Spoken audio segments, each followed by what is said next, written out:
This is Chester. Chester is only 14 years old, and he competes in the Ultimate Drifting Challenge. Chester won the 2025 Ultimate Drifting Challenge Championship, and his prize is a trip to Japan with Drift Japan Tours. Drift Japan is an all-inclusive drift adventure through Japan's legendary tracks. With expert-led tours in the Kansai region, they combine professional tuition, iconic circuits, and authentic Japanese car culture.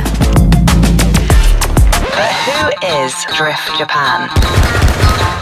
A four-man team, guided by a passion for drifting, brings people from all over the world to experience Japan through their eyes. Let's go have a look.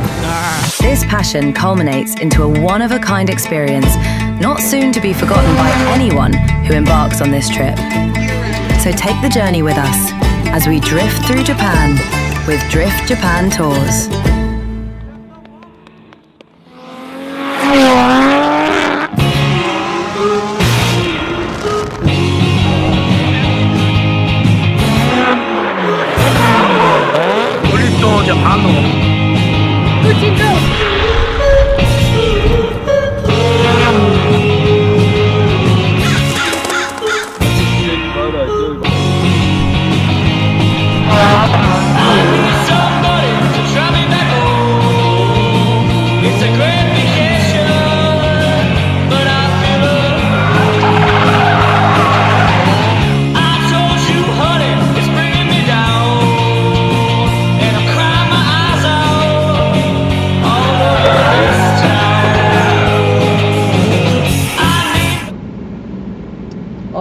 What is up, everybody? Thank you for tuning in again. We've got our second round of qualifying for A group going down, 235 series today. Ultimate Drifting Challenge out here at Apple Valley Speedway. So far so good today. We've only had one bad crash, but Mr. T-Bird was able to fix his car, and he is going to be driving the rest of the day, I believe, so that's a big plus. We've got drivers lined up on grid. We're about to start sending into our first battle here.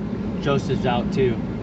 Who? Joseph with the Corvette. Oh, yeah, his differential popped on him. Yep. Dang C6s. Alrighty, this first battle, we got a LS-powered E36 in the lead, and Nate Pena in that VQ 350Z in the chase. Coming in, very shallow initiation by that lead car. Nate sticking it out wide. Coming back in, though. There's a lot of understeer from that lead car, and he shuts it down. Nate with the pass, mid-turn.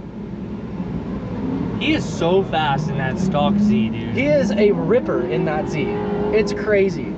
It's amazing to see how comfortable he is. And yeah, he really throws down in that Z.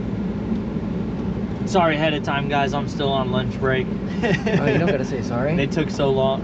It's like a mukbang. Yeah. It's like we got a podcast, we got mukbang going on, we got drifting. Some ASMR. You want to chew into the mic real quick?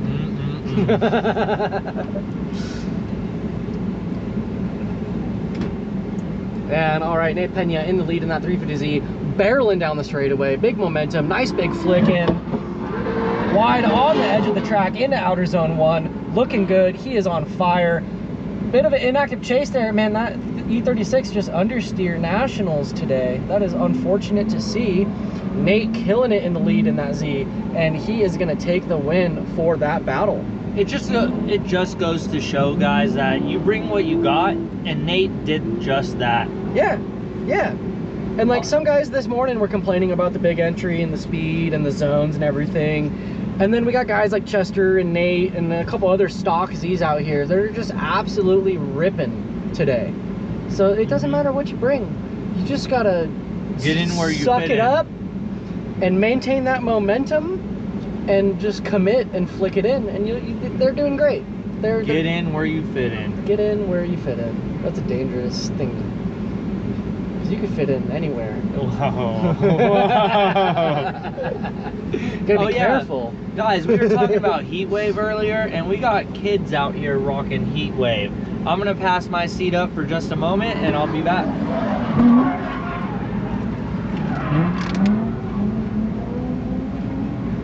Yeah.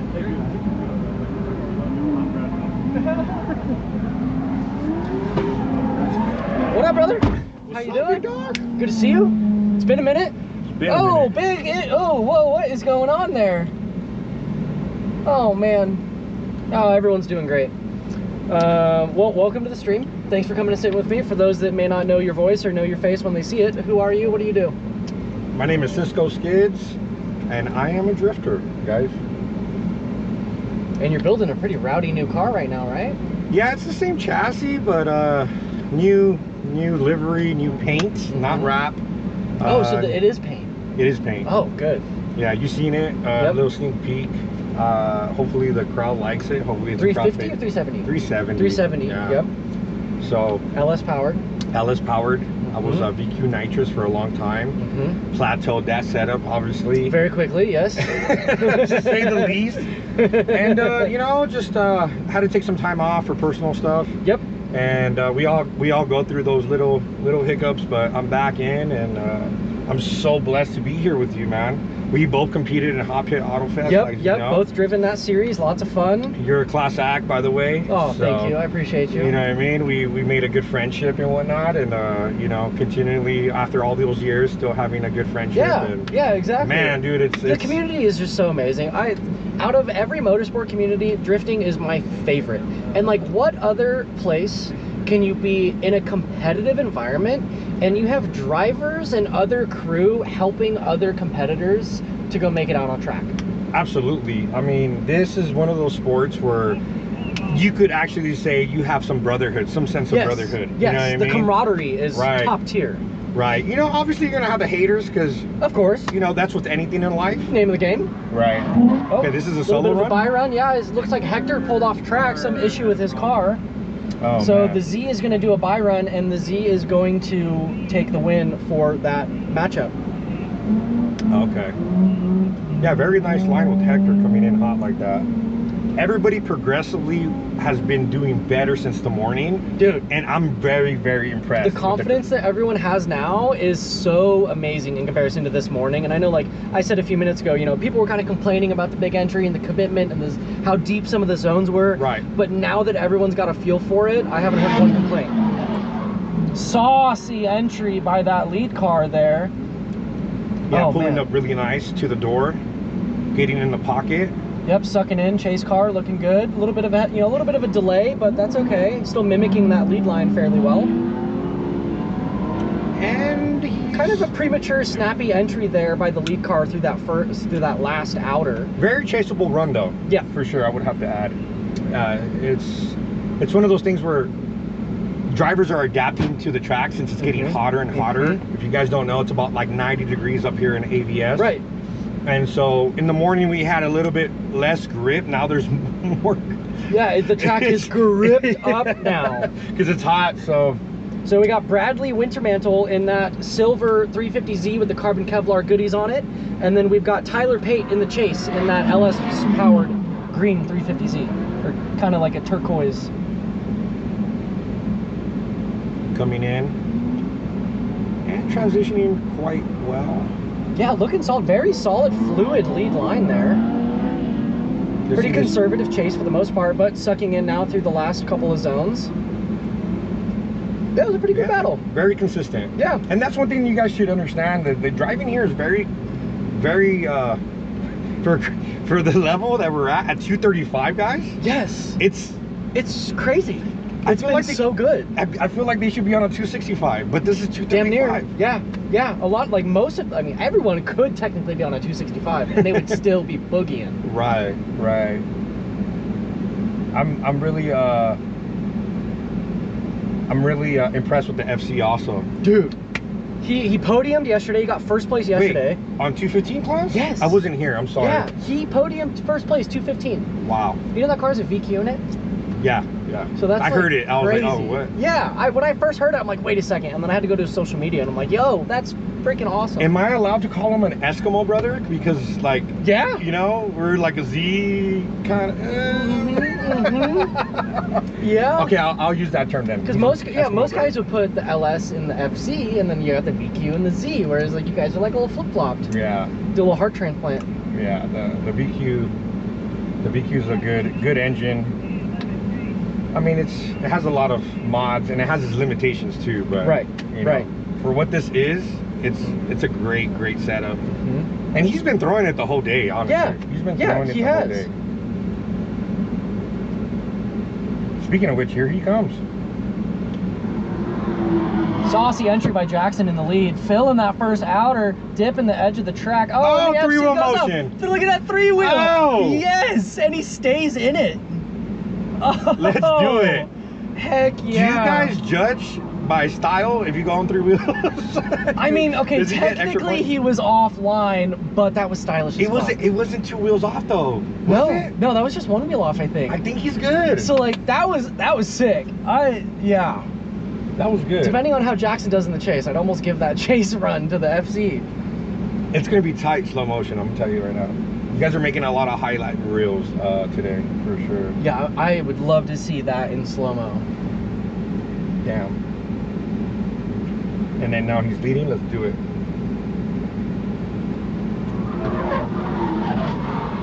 Good snap to angle, filling that first outer. A little bit more conservative, not dipping tire, that's good.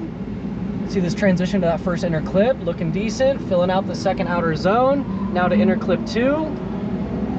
Great line by the lead car. A little shallow through the final outer, but all in all, that was a very smooth and fluid run. Well, the BMW's trying to cut the line and gain ground, right? Yep, which is justifiable. Correct. And he did gain a lot of ground, may I add. Yeah, he really caught up. I'm curious what the judges are going to say about that. Yeah, because of the wheel off. Mm-hmm. As gangster as that was. As gangster as it was, is that going to be a penalty? We'll leave it up to the judges, right? And so, how's the Corvette doing? have to ask. Corvette's great. It's got a fresh motor in it as of December. I drove Winter Jam, broke the motor in, tuned it at the track. Nice. Yeah, had my tuner remote in, and he spent all day Saturday with me getting it, all the little quirks ironed out. Drove on Sunday. Despite it being, rainy all weekend, it was still a lot of fun. And then I brought the car out a couple months ago for the UDC Fun Day that we did. Okay. And I did the mini comp. That was a ton of fun. But then like around 3:30, I was clutch kicking around the last corner and my clutch pedal went to the floor. Pulled it in, got pulled off track, got into the pits and was looking at it, and there's brake fluid dripping out from my bell housing. So the slave cylinder popped. And the car has been sitting in my backyard for the last 2 months and I haven't touched it because I got the JZ 350Z that I've been focused on. Okay. So I'm trying to like build the new car. And then actually like this last week I put like 45 minutes of labor into the Corvette and I got the headers out and started to like undo stuff to pull the drivetrain to do the slave, but right. I came here this weekend, so but it's like 3 hours away from being fixed. You guys, this 14-year-old is just insane, guys. Yeah, this is Chester- a stock Z, Yes. stock angle, stock rear controller. I think he's not stock angle. No, He's gotta it have, is stock angle. No way. There is. Go look underneath the car. There's nothing. He doesn't have like the GK Tech bolt-on? Nothing. Are you serious? That's something you guys need to understand. This guy is 14 years old. I personally did a track walk with him. He has so much potential. The car has so much potential. It is literally a bone stock Z. So everybody who says they need this, need that, he is a testament that you don't need anything. And he doesn't even have his license yet. And he's out here whooping ass. He has podiumed every round of UDC. You're kidding. Every round of UDC that he's driven, he's been on podium. Impressive young man. Yeah. To say the least. I mean, he won the 215 series this last season and he went to Japan with the boys. Wow. Look at that. Very fluid and consistent. He's been consistent the whole day. He's a robot. Dude's on rails. It's insane. I love to see it. And he's such a nice kid. His family's amazing, talking with his dad and everything. Like, absolutely. They're such good people. Yeah. The support that his parents give him, I congratulate them. Yeah. Man. Like, I wish I could do that for, I hope to be able to do that for my future kids. And you will, bro. You will. But yet again, stock Z. Yep. Stock angle. Yep. He still has the rear buckets in the back. Dude, I don't even know what That else is to say. crazy. Yeah, it's just it's like I said, he has a lot to to give more. Mm-hmm. And I can't wait till he puts an angle kit, because then you're really gonna see some shit. I mean, see some stuff, yeah. Yeah. That's next time I bring my car out, I want to get him in my car and have him do some laps in something with some power and see how he does. Because I mean, he was ripping in Japan with everybody. Really? Yeah. Wow. All right, Nate Pena in the lead in that 350Z. Chase driver almost like just gone. Where's the chase guy at? But Nate throwing down a ripping entry there through the first outer zone. Nice, quick, snappy flick into that touch and go, filling outer zone 2, kind of dirt dropping a little bit. Coming in nice and wide, sweeping through outer zone 3 and now into 4 across the finish line. Dude, that Z is so fast. He's got that thing gripped up right now. Yeah, and it's hooking. It's really hooking. He actually created a huge gap in outer zone. What was that, number 2, I believe? What, like the inner clip? The inner clip 1 to outer zone 2, yeah. Yeah, that thing is a missile. It looks like a missile too. And the whole back. The truck, the Z truck conversion. Yeah. It's like a Ute. Yeah, the Ute. Is that what you guys call it? The Ute? Yeah. And this S13 sounds so good. Yeah. I think it's a 1J car, but the flutter is just it's amazing. Oh, flutter or not, he is off the track. And Nate is gonna get the win on that battle for sure. Hopefully the 240 is not stuck. And I believe he is. When in doubt, gas it out, right? Yeah, he is not moving. So yeah, for you guys don't know, I'm gonna be running round number 2 with these guys. Sweet! I cannot wait to see you ripping out here, man. I can't wait to be with you guys, and it's an honor to actually be here with you guys. And man, like I said, I'm impressed, and I'm super psyched up to bring the car out. How long has the car been down for? 2.5 years. Yeah. Oh, that's a minute. Have you done any driving in between? I have. Or? Every year I've driven this S13 with the 2J in it. Oh, really? Oh, yeah. What? Yeah. I've done AVS, and then I did the Terra Crew event last year. Are those fun? They actually are. Rowdy.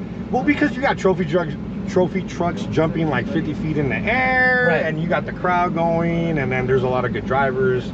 And like I said, it's just I've been trying to get back into it. Never let the driving leave my sight. Yep. But like I said, I just had to take a break, and I'm coming back stronger than ever. And I know how that goes. You know, shout out to Part Shop Max. Shout out Tommy, Part Shop Max. Yep. Stage 5 wraps. Also GMR wheels. GMR, yep. Yeah, GMR wheels. And yeah, man, DMC exhaust and fab. Cool. They've been helping me out. And yeah, man, just where are you based out of? Rialto right now. Oh, okay. Yeah. Nice. So we're based out of Rialto and stuff. So I mean, there's just a lot of people. Tony's been helping me out. Shout out to my girl Rosie. She's been a very supporting girlfriend. I love you, babe. Thank you so much for being there for me and supporting my dream.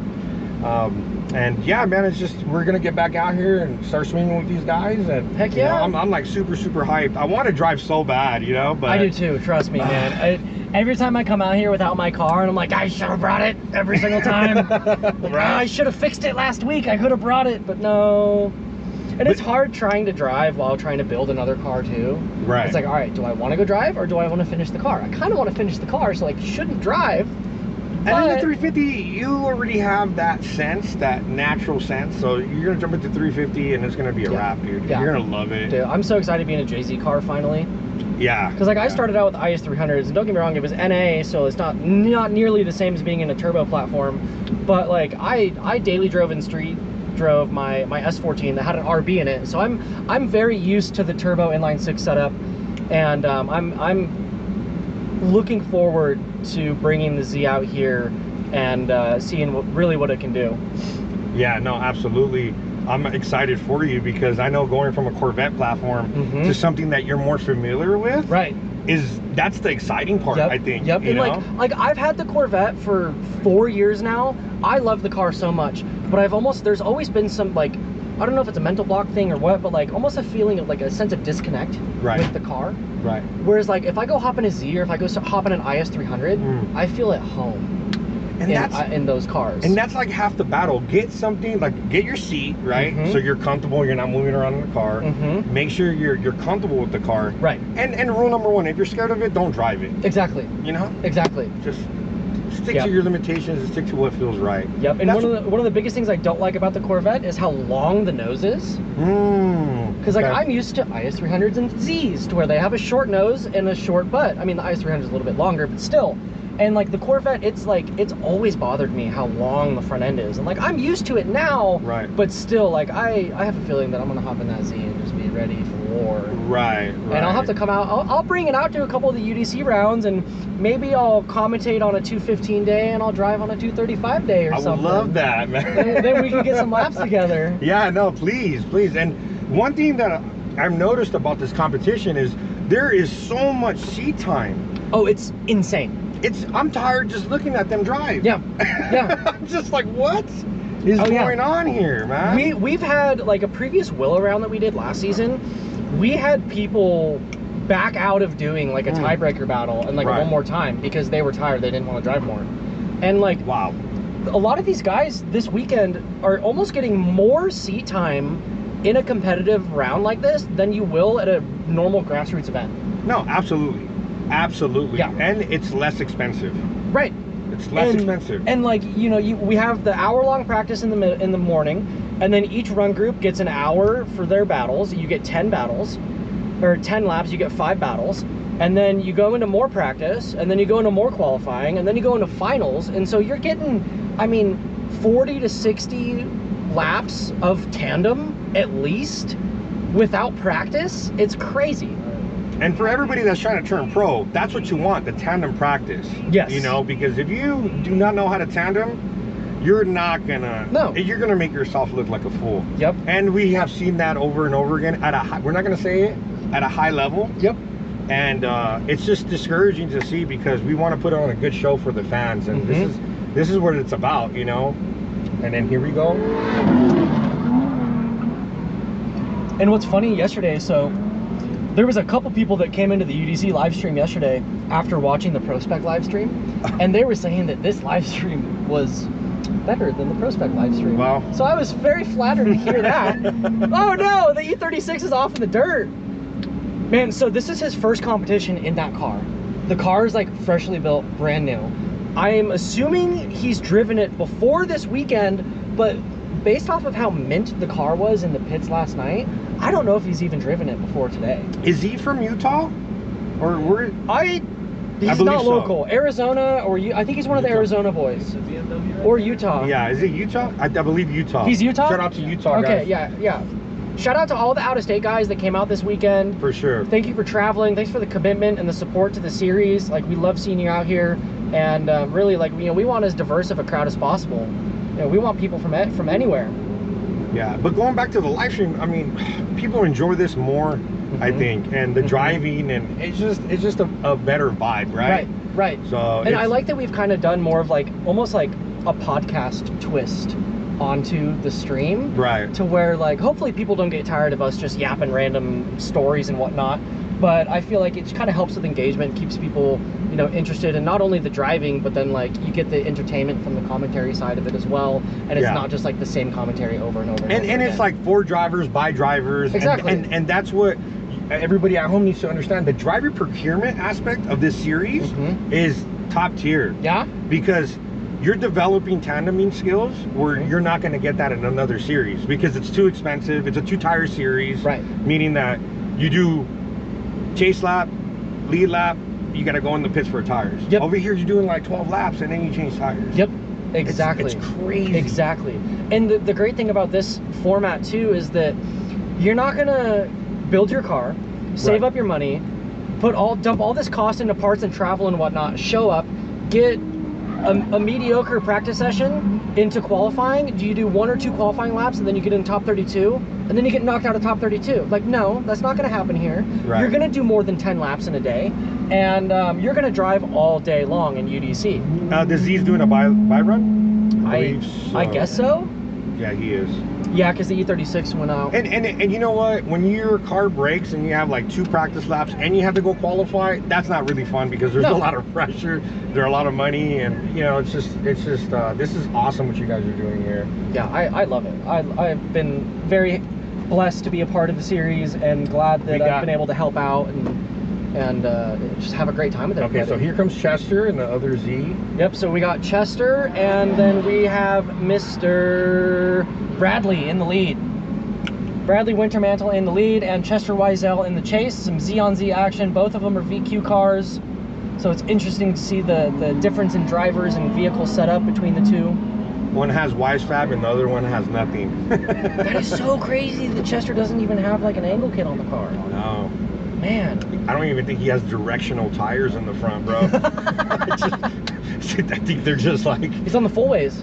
Dude, we Yeah. we put him onto the full ways, dude. Have you run the full ways? No, I haven't. Dude, the HP 108s? They are amazing. Okay. I think they're like a 360 or 360 treadwear, 380 treadwear tire. 60 tread, okay.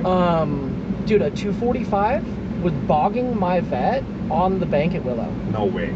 Yeah, I mean, I had it down to like 8 psi, but still. Did you put bead sealer like Chelsea did? Nope, Nut? I didn't. I should have though. I'd run that thing down to like 4 psi. Chelsea's a savage for that. Start knurling the inside of the wheel to fucking make it grip. Yeah, so it doesn't de-bead. Yeah, bring beadlocks to drifting. Let's see some 0 psi drifting. What's your tire pressure at? Like 2 psi. God, that'd be crazy. Yeah, those two Z's, like I said, Chester and Mr. Winter did a very, very good job on that. It's going to be a little bit hard to judge that. Yeah, I agree. Because the compensation that Chester did, you have to add that he has no angle. Yeah. So, like, I mean, what the heck? It's like, you kind of have to... I wouldn't even be able to drive that car like him. Like, that's crazy. Yeah. Man, a lot of people wouldn't. Don't feel bad. No, Just, nobody else would. I want to say me too, These things sim kids, man. Yeah. It's sad because we like are IRL, right? And we go to a sim and we're like completely lost. Oh, dude, it took me a month to figure out my sim. Really? It took me so long to get used to it. I drove a sim once, I was like, nah, bro, I can't It took me so long to get used to it. So how long have you been into drifting for? How long have you been driving for? I've been driving since 2018. Okay. Yeah, And just then- about same. Yeah. and then I got my license in 21. Sick. And then I did Drift League and was fighting for my Pro 2 license. It didn't happen, unfortunately. Okay. Did the first year of Hot Pit Auto Fest, and then the second year, like I believe 2 rounds only. And then that's when I took a leave of absence. Got it. Yeah, so I've been trying to be as competitive as I could. Right. Plateaued the car, and then yeah, it was time for a engine swap. Oh yeah. All right, E36 is back out there.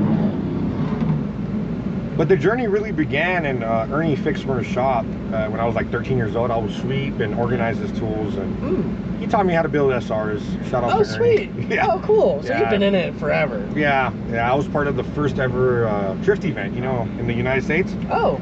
It was the RSR Drift Festival. Yeah, with Pfeiffer. Dude, rest in peace. Dude, to a I legend. Yeah, big Rest shout in out peace. to Alex Pfeiffer, rest in peace, brother. I mean, him and I, we would talk on the phone all the time. Really? Oh yeah, he'd call me every other week. Yeah. And we would talk on the phone all the time. Yeah, he has war stories, man. Dude, the stories. He would call me. We would be on the phone for an hour and a half, 2 hours at a time. And we just yapping. And he would tell me the craziest stories, dude. The lore was just, he was a fountain of knowledge. Oh, big Saucy entry Big there. Good job. And that Esther team's sucking up into the pocket really nicely now. Yeah, he's cleaned it up. He's reeling it in. Hopefully he's a bit more consistent than he was earlier in the day. Correct. Does that car have an LS or is it a UZ? It almost sounded like a UZ. I think, but I can't it's tell. either, but yeah. Definitely Getting a lower... more consistent. That's what I like to see. When drivers are not figuring it out where they need to be, but then they start figuring it out throughout the day. Right. I believe we've both been in that position before. Oh yeah. Where it's like, where am I at? And the Dude, spotter's the like first yelling couple at us. rounds of hot pit that I ever drove, like Orange Show was my first time ever driving a bank. Oh wow. Yes. You fooled me, man. Dude. I thought you had. Oh wow. The first 2 rounds of hot pit I drove, I was on cut knuckle in the vet. What? Yeah, I didn't get Wisefab until like the 4th event of the 2nd season. That's crazy. Now the C's been very consistent all day. Yeah, that's one of the... And then SRT's throwing a little smoke show out Yeah, here. he is. I wonder what tires he's on. He is smoking them. It's one of the smokier runs of the day. Z kind of choked up in that transition. Yeah, he's getting a little greedy there. I wonder if the judges are gonna ding him for not a chaseable run. You know what I mean? Because it has to be chaseable, guys. Right. You know, sometimes you get the call that, you know, you're looking at the TV screen at home, and then people's like, what's going on? But then you have to remember that the lead car is a moving clipping point. Yes. Guys, a moving clipping point. So that's your duty as a chase driver, is to put it in the pocket and stay on the lead line. The lead car is supposed to be dictating the run and setting the line for the chase driver. And if that doesn't happen, then you cannot ding the chase driver for straightening out. Correct. Nice flick. Now we got Nate and Jackson coming in hot. Both guys AVS locals. They drive this track all the time, and it's great to see the two boys driving together. Super good homies. I almost want to gift them a rear bumper. Just, you got extra Z parts? What you got? I mean, call me, brother. Call me. We'll talk. We'll talk. I got a container full. Oh, all right. Been collecting stuff over the years. I need axles. I need headlights. I need bumper. I'll put the homie price on there, right? Yeah, we can work something out. I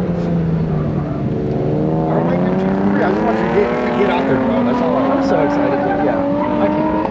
All right, here they come. Right. You see this flick with the beam? Dude, nice. Nate's on his bumper. Wow. Look Let's at go. that. Come on. There we go. A little bit of a bobble, but no, keeping it in. Keeping He's it on in. his door. The transition. Dude, they could have parallel passed right there. Some Mahon stuff. Yes. I like it. I like it. Transition good, please. Dude, this is for one of the whole most lap. aggressive chases that we've had all day. And he is on the door. What? That was good. Hopefully the drone had a solid POV there. Yeah, Oh that's, man, spicy. I love to see. I love battles like that. Especially like both cars are similar setup, similar power. Of course, different chassis, but like they just drive so well together. Yeah. And they're both consistent. They've been consistent the whole day. Yeah, and they've been driving together for years, which helps with that confidence, especially with hucking in an entry like this. Right. It's good sportsmanship too. And then here comes the FC. My Eskimo brother, right? It's one of the stars of the weekend. Nice flick in by that lead car there. Good snapped angle. Great mirroring by the chase driver right in that pocket throughout the entirety of the initiation. Still there. Let's see this transition to touch and go one. Yep, right there, right back in the zone. Looking dialed from both cars. A little bit of a late transition by the chase driver there in comparison to the first couple of zones, but still held in. And let's see how they do. Rolls reverse. They're switching positions now. They're going to loop back around and send it right back down the straightaway. The hot lap is... I love it. How'd you feel about starting the gentleman's zone so far back to where they kind of fight around that corner and then go barreling down the straight? You like that? I do. Some people... a handful of people have been complaining. Right. That's always a given. Okay, here comes the FC. I like the way he flicks. Dude, he's throwing backies in half the time. It's fucking awesome. Obviously, he's way cutting the line too quick. Yeah. Big bobble, big correction, almost reinitiating there. Yeah, straightened out. Fortunately. Just trying to gain too much ground and do too much. Yep. In a situation like that, you kind of want to be patient. Right. Even if you got like, you know, and you could try to gain ground as the course goes. I remember my battle with George K out in Vegas, and it was you know, top 16, I believe. And it was top 16. And I waited because he had more power than me, and I was on the bank. Okay. And I just waited, and I knew I could grip up the last two outer zones. Oh, yep. And that's when I applied the pressure. I cut the line a little bit, and I applied the pressure, got to his door, and they got the pressure needed. And went to the top 8, got knocked out by Rudy Hansen. Oh, we love Rudy. Yeah, that was my weekend. Here comes Chester. Oh, big mistake on initiation by the lead car and some more understeer. Man, it sucks to see him fighting the car so much this weekend. Oh, I wonder if he's toe out in the front or what's going on with the front suspension, because he has been fighting understeering issues the whole morning. I mean, he really has. It seems very stiff in the front. Oh, I'm curious if, like, if he were to loosen it up a little bit, if that might help. maybe the spring rate. Yeah. Maybe it's too heavy because of the V8. I mean, I'm not part of his team, so I can't really. Right. But I mean, the car's under. We both know that the car's been understeering. Oh, yeah, it's been understeering all day long. Yeah.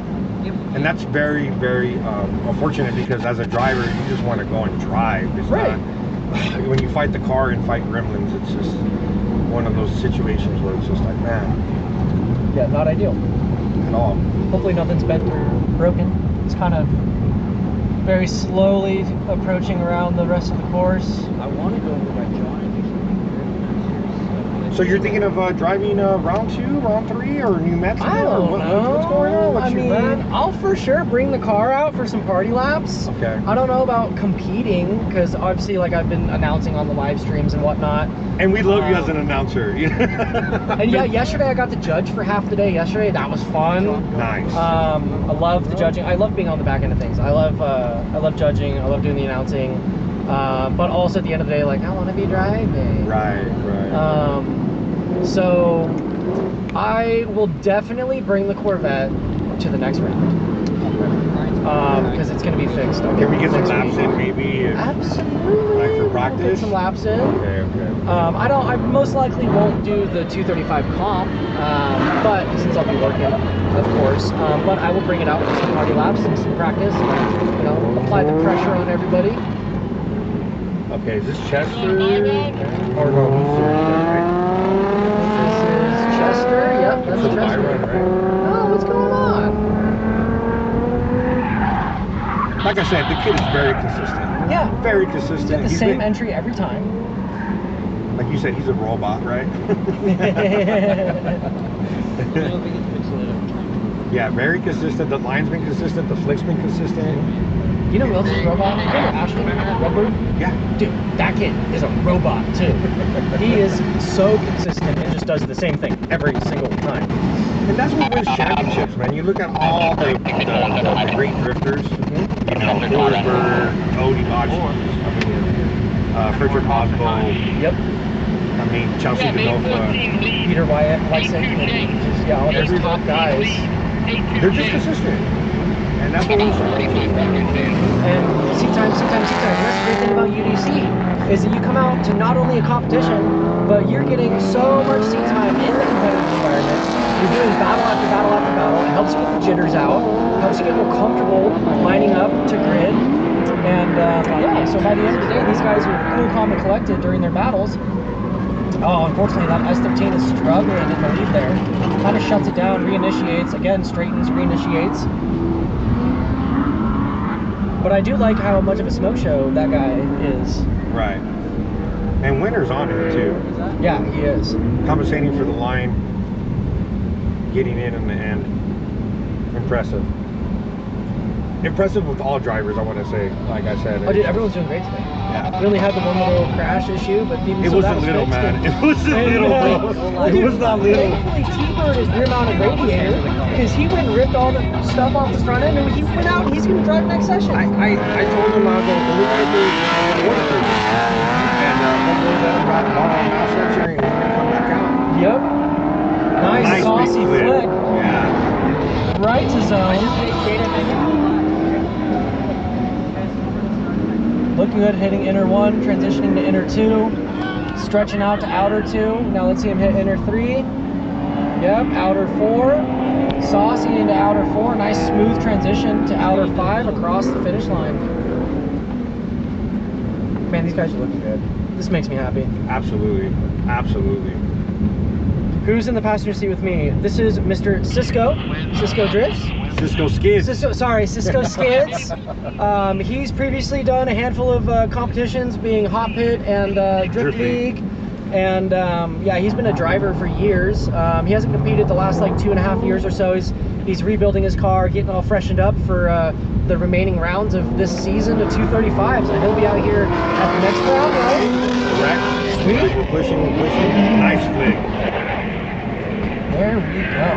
He's Really been nice very consistent on entry as well. Yeah. And the car looks good too. It does. I love the yellow headlights.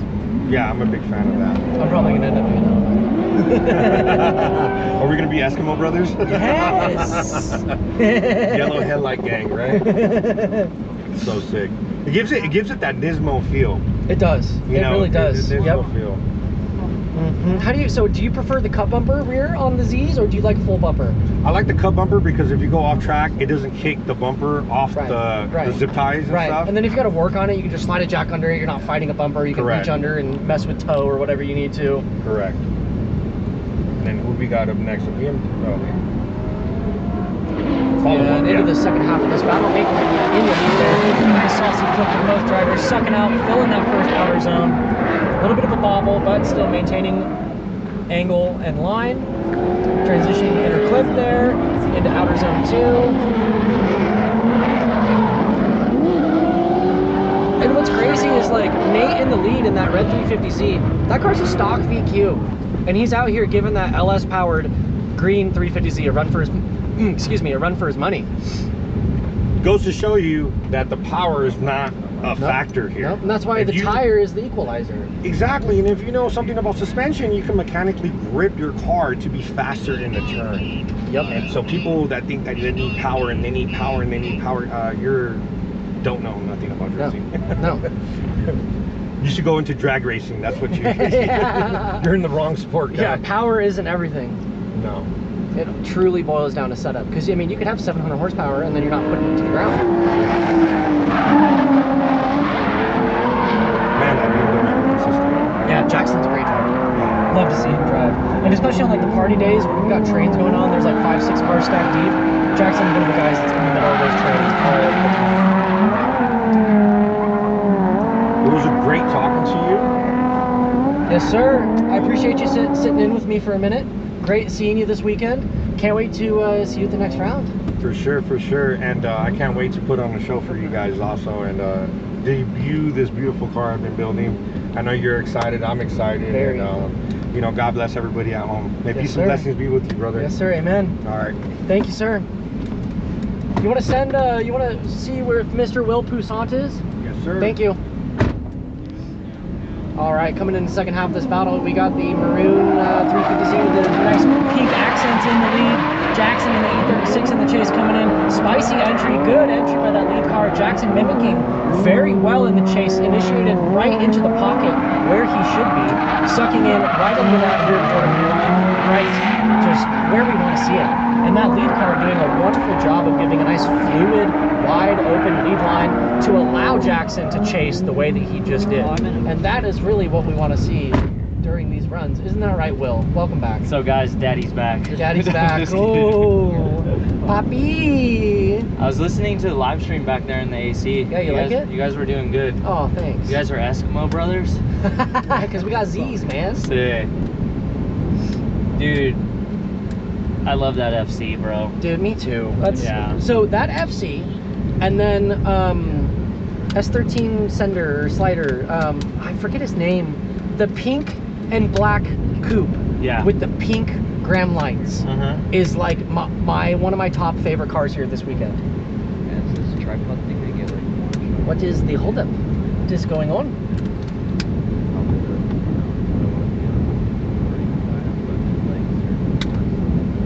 What is it?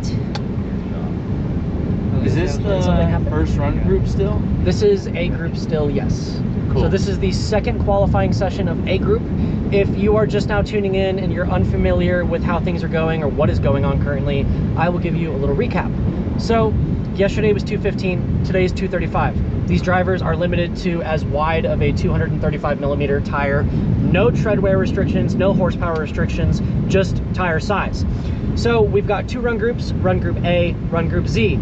We're doing 2 qualifying sessions per run group. So earlier in the day, we had a practice session where they could feel it out. Then we went into the first qualifying session for run group A. Once they were done, qualifying session for run group Z. We had a little bit of a lunch break, some downtime. Now we're in the second qualifying session for run group A. these drivers during their sessions are getting 5 battles per session, and in each battle you can get up to 5 points per battle. So if you win every battle in your qualifying session, you get 25 points. What we have changed up this year for 235 is that in your 2 qualifying sessions, let's say you ace every run and you get 50 points. Well, that is going to dictate your placement into finals. So before, what we did was just kind of like a normal breakdown of, let's say we had 30 drivers, then we would do a like a top 16 into finals, but not like a normal bracket, right? But just the normal UDC Matsuri style format into finals. This time around, we're doing the Matsuri style layout for qualifying, but then going into finals, we're doing a traditional top 8 bracket to help these guys prepare for Pro-Am. So we have the hot lap qualifying structure. They get the 5 battles in each session, and then we're going from about 30 drivers in qualifying down to a top 8 finals bracket. Saucy entry by the RX-7 in the lead. That was actually our P1 finisher on the podium yesterday for our 215 class.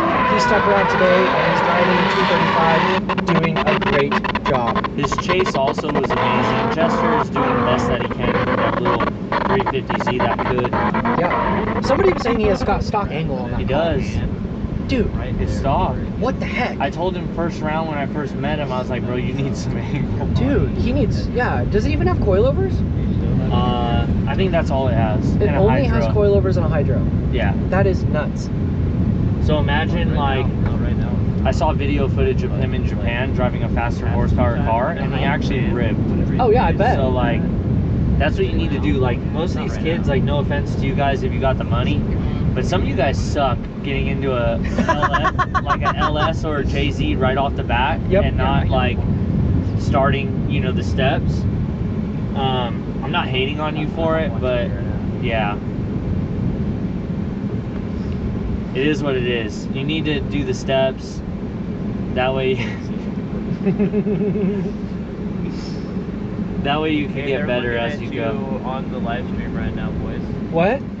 The camera is on you right now. We see that. Yeah, we see that. I'm like flipping off the camera. My bad. Oh my god. Whoopsies.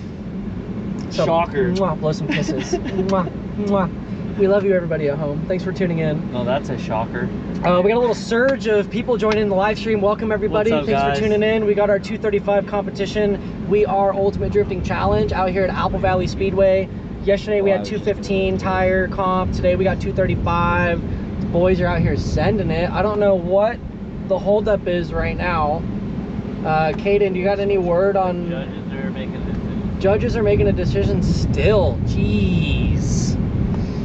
Hurry it up. Live right now. If they're You can see making Bobby spin his hair around. Just dropping stuff. If they're making a decision, in my opinion, with Chester's run in the FC took it.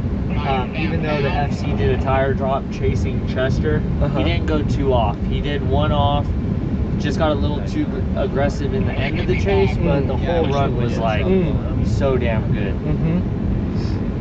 Yeah, So- these guys are killing it today. Everyone's got so much more comfortable and confident. You know, there was initially some complaints about the zones and about the entry and They about either got everything. or And went for broke. you know what? Everyone sucked it up, and now they're having a great time. Or went for broke. Yeah. And now they're sitting in the pits. Yep, that is true. But when you start hucking it more, It's stuff gonna happens. happen. It's not a matter of if, it's when. Yeah. Diaz W86 says, "Is that Will? What's up, bro?" What's up, G? My computer's starting to feel funny. This is gonna be a good one. All right. Nate. Bradley in the lead, Nate in the chase. Both EQ cars, both C's out here ripping. Nate has some of the best chases all day. Transitions, perfect timing, all that good stuff. And so that silver lead car has some carbon Kevlar and carbon fiber goodies on it. Shout out Spinnaker. We got Brad Wintermantle. If you guys want some, you know, nice composite fenders and whatnot for your Z chassis. He said that they do a lot of time attack stuff and kind of like time attack aero, but they're trying to get into the drift market. So they got 15 millimeter rear carbon Kevlar overs and door skins. It looks so good. I'm gonna talk with him about getting some carbon Kevlar goodies for my car because I like it a lot. I forgot you stepped into that world. I did. Yeah. I did. All right, here we go, switching it up. Nice. A mirror image entry from the chase driver. Sauciness coming out of Nate in the lead. God, that was a phenomenal entry from both drivers. When someone puts out a good lead, you're going to get a good chase. Absolutely. The proximity could be a little bit more, tighter, but other than that, he followed the same line. So that's what we've been wanting to see all day. Mimic. Good mirroring. Yep. Mimicry. During break, I was using my gyro line to test people's alignments. How'd that go? It's actually pretty spot on. Yeah. Like, I'm not trying to gaslight it, but Uh-huh. it did a great job. Interesting. Yeah. How much is the driver line setup? 200. Okay. But you're not just paying for a 3D printed tool, you're paying for a lifetime subscription. Right, you get the app The and software. everything, the software. Yeah, and it's always updated, so when they update it, you get updated.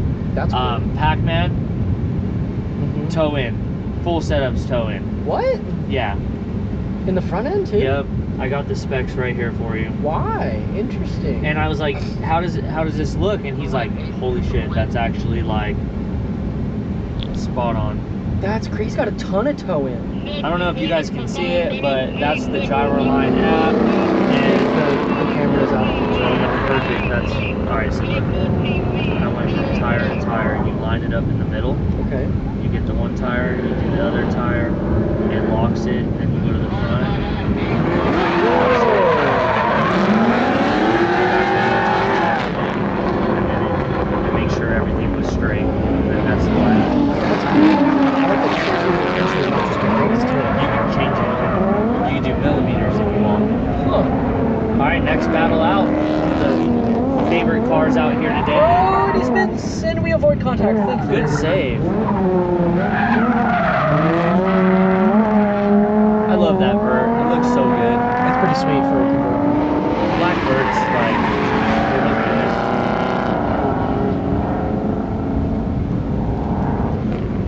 So, Hector Nunes. he What's up with has, his car? What happened? Everything. No. No, so he needs a welded bump stop on Shut the up, arm, kid. and that's why he kept Oh. bending. So, like, he has bump stops already, but his wheel wasn't stopping. Oh. So it kept going and it would just bend every time. So he's gonna weld some better bump stops on his setup, great. and Okay. he'll be good. Okay. Well, that's glad to hear that there's a fix and he figured it out. Yeah. I'm gonna give a quick shout out to Cage Kits for being on board this season. We've got a 3D scan and CNC bent and cut roll cages fit specifically to each vehicle. Tightest fit out there. Very tight, very, very tight. If you like it tight, get Cage Kits. Big shout out to Fun Habit, NRG and Prisma. Love you guys. Love you guys so much. We got Race Treads, Low Eye Media, Bonkers FPV, Race Club, and Society. Can't forget Slide Through News, Thank Vegas you guys. Drift. Love everybody out there. Big shout out to all of the staff this weekend, all of the media that's come out here, standing out in the sun all day. Huge shout out to the drivers, but also not only the drivers, the crew that came out with the drivers, the friends, the family, everyone, because you know what, it takes a village. They're photographers, the people that are just out here supporting, making the sandwiches, Yep. popping the chip bags open. Yep, all the little stuff, Yeah. swapping tires, It helps. for spraying real. water, changing fluids, everything. You cannot do this alone. And so huge shout out to everyone. What is this? This just got like trackside smoothie delivery over here. What? Man. Anyways, look at this bad wagon. Got Jackson and Chase. Looking solid.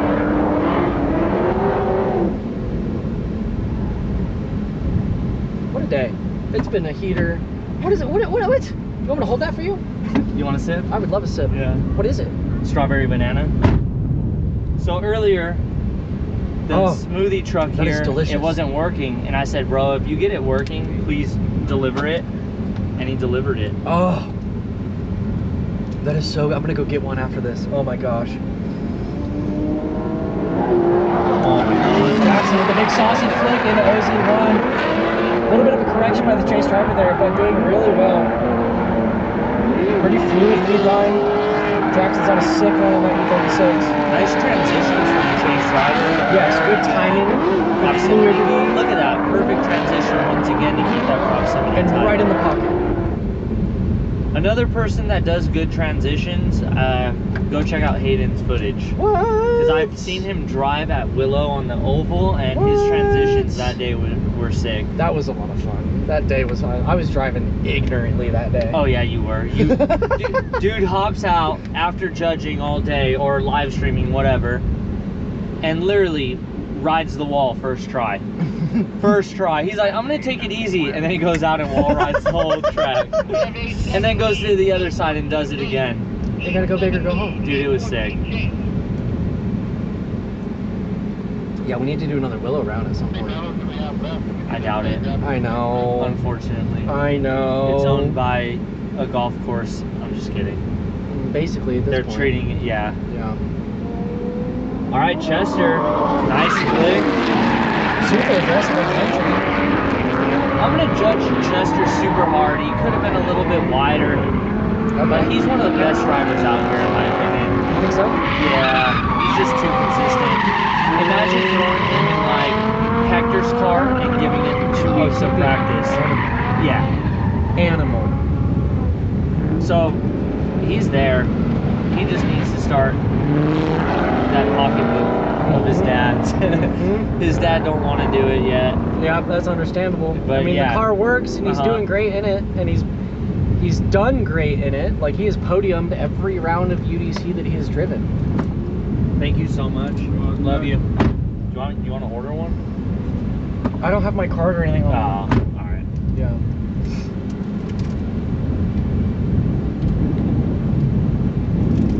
And it's looking like we've got some drivers kind of weeding out. We're tailing into the end of this qualifying session here soon, but then we're going to jump right into Z Group qualifying, and then after that, straight into finals.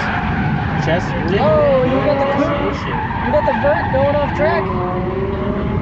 Man, Chester's going to get the win on this one. Yeah, he played it safe, right? Like, he knew he could give a little bit of room in case he messed up. He got messed up, and he continued on. Yep. So he did what was expected. Sometimes playing safe can bite you, but at the same time, Thanks, Kaden. you never know. It's a hit or miss. It looks stupid with no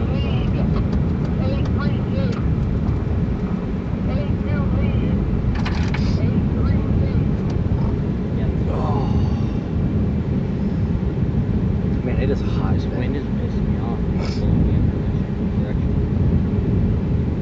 direction. It is hot. I almost fell asleep. It's like in the AC back there. 92 degrees. It's 90 degrees out, and it feels like 98. Dude, it feels hotter than that. I'm used to my 70-degree coastal breeze all the time, so this is. Shut up. Don't even talk about that right now. There's the chase driver. Saucy entry by the lead.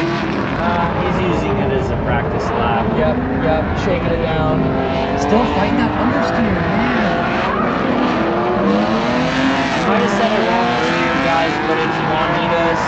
They make the smoothies out here at Apple Valley. Shout out Juanitas, keeping us cool. Yeah. Cool people over there. Support. Also, was it Lala's Scratch Kitchen, right? Yeah. Lala's? Yep, shout out Lala's. Dude, the chicken tacos and the asada was so delightful today. And then we've got a Pit Lane Cafe out here serving up burgers. And he's a driver.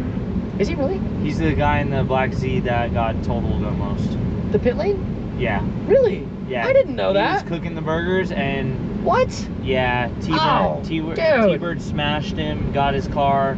Yep. But luckily, it was just the door on his end. Yep. T-Bird got his car fixed. It was the oil. And a big shout out to the boys over here at Controlled Chaos in Thousand Oaks. We got Austin and Nate and their whole squad that have started the shop. We're doing fab work and specializing in 350Z. So if you guys are in the 805 and the southern 805 area, you're really working on your Z's, hit up the boys over here at Controlled Chaos. a segment shouting them out. Yeah, I right? believe it's on this episode. I gotta finish editing it tonight. I Sweet. think I put it on the timeline. I already Mhm. talked, so I believe it's there. But my days are just blurring together with how busy I've been. Oh, 'cause I feel do that. have a full-time job. Yep, same. Yeah. And now the season is starting. I'm like, oh, back to being out of town every other weekend. Yeah, and I'm trying to come out when I can to do this and drive when I can. Right. I'm busy, guys. Right. I post 2 to 3 times a day for the last 2 years straight. Dang. Yeah. I'd see I need to be posting more. I just So started tough. posting again. Like this last month, I just started posting again. I got like 80,000 impressions this month so far. So not too bad, not too bad. But You've had a lot of life happen. yeah. Yes. And goals coming true, like with Yeah, new lots cars of and stuff happening. and Yep. fabbing your stuff and working Yep. on your car, going to Mhm. your full-time job. Mm-hmm. So you've been Sold a busy the car, guy. got a new car, Yeah. building the new car, trying to fix the old car, just trying to maintain my sanity. Yeah. Do we have Life. one more battle, or I think is so. that it? I think it's the FC. Yeah. I think he does have one more. Oh, we got maybe 2 more battles. I do not know. Or Yeah, he's I think 2 battles. 2 more battles, and then are we gonna do a quick commercial break while the cars go out on grid, or what? Okay. So once these couple battles are finished up, we'll do like a 5-10 minute long commercial break, and then we go into our Z group qualifying. And then once Z group qualifying is done, we've got our top 8. We will be here though, guys, waiting. So it's not like it's gonna take a while. Literally, they're gonna get on track. They're gonna get gridded up real quick, and we're gonna go right back into the show. Yep. You're probably gonna get to see a rad commercial from Drift Japan Tours. Same And thing, we got different Jackson in the lead in the E36. Coming in hot. Great mimicry by the FC in the chase. Right in that pocket. Right on that quarter panel. So good. Dude, he's a robot this weekend. He's on rails. I know I've said that about a couple people, but like, man, he is so consistent. Look at him. Just, And to be that aggressive and your car looking that good, dude, and he has like no marks on it either. And he's like so just on point unless this he weekend. damages it and then fixes it like that, and maybe that's why he Right, doesn't have right. a livery. I don't know. Keep I it don't clean, know. street I can't tell if stylish. it's painted or wrapped. I think it might be wrapped. I don't know. I love the color though. It's like, do you remember when my Corvette was blue? The baby blue, the ugly satin baby blue. Well, I always wanted my car to be like that color blue, and then I did it the baby blue just because it was free. And I wasn't even spending it, but I love that light color blue in his RX-7. Again, yet another spicy entry from both guys. Aggressive tandem going down. Great fluid lead line. And Jackson is right there in the chase where he should be. Locked in. These guys are on a sick one. That might be a tie-up in my opinion, because there was no like real deficit from either driver. Right, right. It was pretty stylish. Did you ever see any of the photos I posted of my 240 when it was the one color stock? No. It was like a color changing blue. Oh, cool. It was pretty sick. But the paint was like, the guy said when I first bought it, the paint job alone was like $2,000. Yep. So, yeah. It's changed crazy that. how expensive paint and bodywork can be.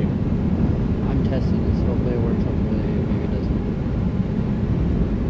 See if I can get. That was a hell of a battle. Oh, what up, Jace? How are we doing? It doesn't work. Good to out. see you, brother. Thanks for tuning in. Is that Jace? Yeah, it's Jace, man. Sick. What's up, man? Congrats on Hop Hit, dude. You're killing it. Rooting for you this season, bro. And we got the final battle here. Wow. Mr. Pate in the lead, Jackson in the chase.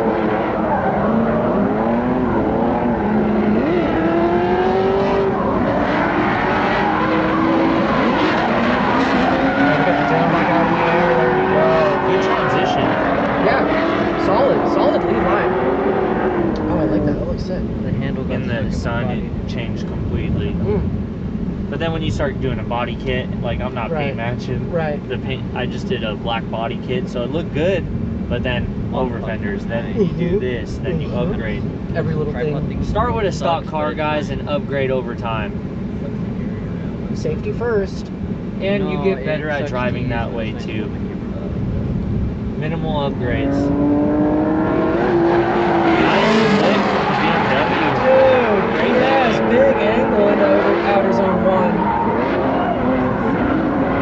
We got interclip 1, transition interclip 2 to outer zone 2 to hit interclip 3 to outer zone 3, transitioning into outer zone 4, and then they're going to extend out across that finish line. That was a close battle too. That was good. I was gonna say, That's I'm gonna be Lead for interesting lead, to chase for judges. chase. Yeah, I'd hate to be a judge right now. Right. Yeah, me too. Well, that is going to conclude our battles for A group second session qualifying. We're going to do a short 5 to 10 minute break. That's all? Probably, I don't know. What, Caden, like 5-10 minutes? Yeah. All right, yeah, like 5-10 minute break. The stream is still going to be up. It's just going to go to commercials. So make sure you guys stay tuned, and we will have Z group out for the second qualifying session. After that, we go into our top 8 finals. So stay tuned, go pop some popcorn, grab a drink, grab a bite to eat, and we'll see you guys in like 5-10 minutes. And this is what your vacation would look like if you visit Japan. This is Chester. Chester is only 14 years old, and he competes in the Ultimate Drifting Challenge. Chester won the 2025 Ultimate Drifting Challenge Championship, and his prize is a trip to Japan with Drift Japan Tours. Drift Japan is an all-inclusive drift adventure through Japan's legendary tracks. With expert-led tours in the Kansai region, they combine professional tuition, iconic circuits, and authentic Japanese car culture. But who is Drift Japan? A 4-man team, guided by a passion for drifting, brings people from all over the world to experience Japan through their eyes. Let's go have a look. This passion culminates into a one-of-a-kind experience not soon to be forgotten by anyone who embarks on this trip. So take the journey with us as we drift through Japan with Drift Japan Tours.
This is Chester.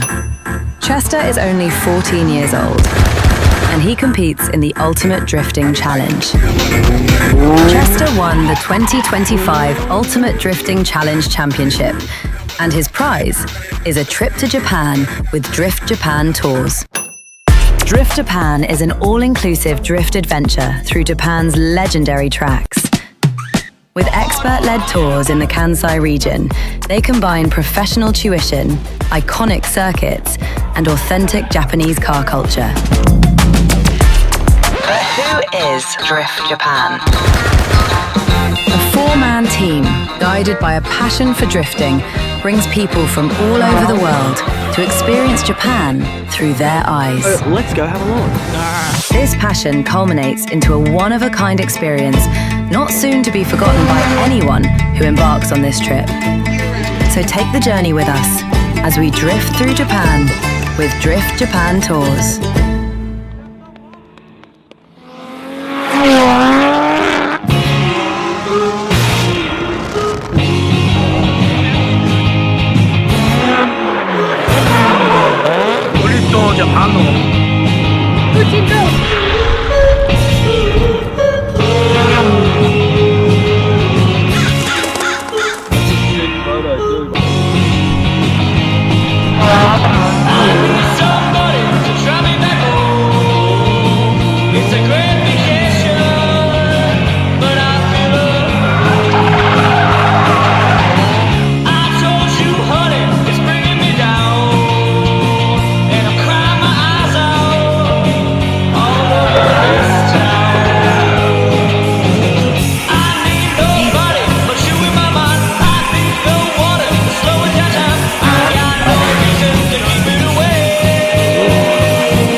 is Chester. Chester is only 14 years old, and he competes in the Ultimate Drifting Challenge.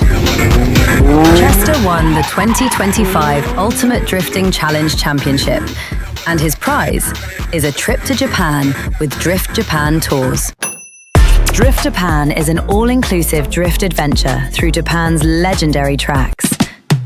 With expert-led tours in the Kansai region, they combine professional tuition, iconic circuits, and authentic Japanese car culture.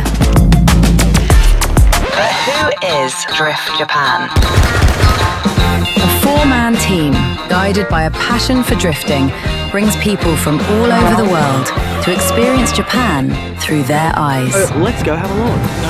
This passion culminates into a one-of-a-kind experience, not soon to be forgotten by anyone who embarks on this trip. So take the journey with us as we drift through Japan with Drift Japan Tours.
This is Chester. Chester is only 14 years old, and he competes in the Ultimate Drifting Challenge. Chester won the 2025 Ultimate Drifting Challenge Championship, and his prize is a trip to Japan with Drift Japan Tours. Drift Japan is an all-inclusive drift adventure through Japan's legendary tracks. With expert-led tours in the Kansai region, they combine professional tuition, iconic circuits, and authentic Japanese car culture. But who is Drift Japan? A four-man team, guided by a passion for drifting, brings people from all over the world to experience Japan through their eyes. Let's go have a look. This passion culminates into a one-of-a-kind experience, not soon to be forgotten by anyone who embarks on this trip. So take the journey with us as we drift through Japan with Drift Japan Tours.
What is up, everybody? Thank you for continuing to tune in. We had a little 10-minute quick intermission from our A group second qualifying session. Now we've got Z group second qualifying session. You're killing me.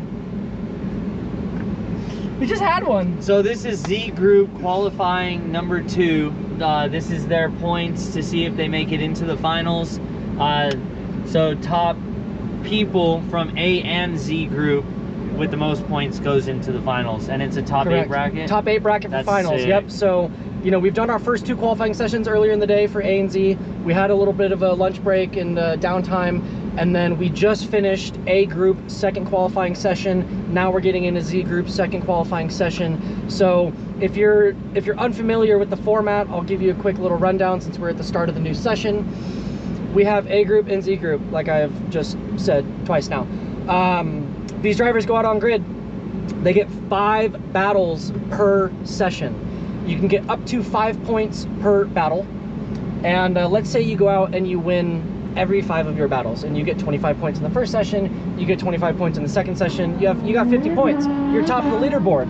That is going to secure you your spot into the Great 8, into the final 8, the top 8. Wow. So we've got 30 drivers, just about, give or take, out here today for 235. Previously, what we've done is, you know, the normal qualifying, and then we do like a 12 or 16, and then we maintain the same like Matsuri style hot lap for finals.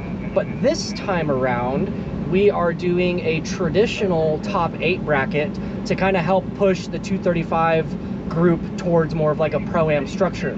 So we have the traditional UDC format for qualifying, and then we're going to go from 30 drivers just about down to a top 8 and to a traditional bracket style finish. I like that. I do too. Yeah, I mean, I'm glad we didn't do it last year because I got to dip my toes into competition. But we're gonna get right into this first battle. It's gonna be Alex versus Eric Kegney. Looks like Eric's out in front. Alex is going to be chasing in his Mustang. Yeah, Alex brought his 800 plus horsepower hot pit Mustang out here on a 235. Little shallow chase, but great proximity. Yeah, and he, you know, a big checkup there, but he did what he needed to do to keep the car right in the pocket. Eric with a nice fluid lead line. And Alex is just right there applying the pressure on the door. A little bit of a hiccup, kind of getting greedy for that transition to the last outer there. Kind of checked up and hesitated on transition, but all in all, that was a pretty solid battle. I'd hate to say it, but Alex definitely straightened before the finish line. A little bit. Yeah. A little bit. So if judges are paying attention, that could come into play. But Eric drives this track like every weekend. Eric has the most amount of laps here out of anybody that I know. Yeah, he is out here like every, if not every weekend, every other weekend. All right, and we got switching it up. Alex in the lead, Eric in the chase. He's doing a lot better with his initiations. Whoa! Big mistake by Eric in the chase. I feel like Alex's initiation definitely threw Eric off because Alex is initiating backwards of what we're supposed to. He kind of missed the first outer clip. Yeah, he goes left to right to left. We're supposed to go right, left, right. No. Yeah. Right, left. So yeah, I'm saying right, left, right, because the left is the outer clip. So if you're flicking in to the right at the house, transitioning left to the outer clip, transitioning right into outer zone 1. Yeah, I'm thinking of it backwards because if I'm going this way, I'm gonna flick this way, my right, to left. Well, like what they should be doing is coming down the straightaway, cutting to the left side of the track, and then flicking to the right towards the house. Yeah. That way when you transition to the left at the first outer box, then it'll set you up to transition a nice big snap and extension down into outer zone 1. I get what you're saying. Yeah. Big flick. Big entries. See, right, left, right. Oh, dropping tire. And he saves it. Oh, he straightens. Yeah, that was abort sick. mission. I saw a tire come up. I wonder if he DB'd it or... He might have DB'd it on that dirt drop. Now that he's just putting it. It looked like a chunk, but I could be wrong. I can't tell from here. I guess we'll see once he passes around this corner. I can't tell. No? I saw like a wheel hop though, unless it was like a little dip in the track. Yeah, I don't know what's going on. Well, what's up, chat? How are you guys doing? Thanks for tuning in. Leave some comments down below of who you're rooting for. Who do you want to see on the podium this weekend? And where are you tuning in from? How'd you hear about UDC? Let's get some chit chat going. Do you guys have any questions for us here in the commentary booth? Like, you know, is there anything that you're unsure of or unfamiliar with? Anything that we can explain? We're both drivers, so if you have car questions too, we're down to answer whatever you guys have. Nice initiation from the Z, no! and then right into the tire wall. Something's up with the S13 because he hasn't been driving like that all day long. Yeah. Something happened. Something wrong. Well, lead driver also spun out, so that was weird. Oh boy. Good thing we have track until 7. We got time. Yeah. Because it'll be close to an hour for this qual session and then about an hour for finals, so. Yeah. We got some support for Brad Loopy out in the chat.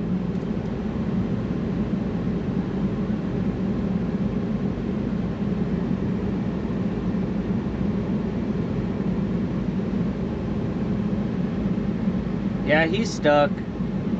He's getting out of his car. He can't move. Oh no. Gonna need a tow. And we got recovery going down there. Get him off track quickly. Oh, that's a sweet little static cam angle we got right now. We got the veterans out there to help the guy out. We got 2 Tims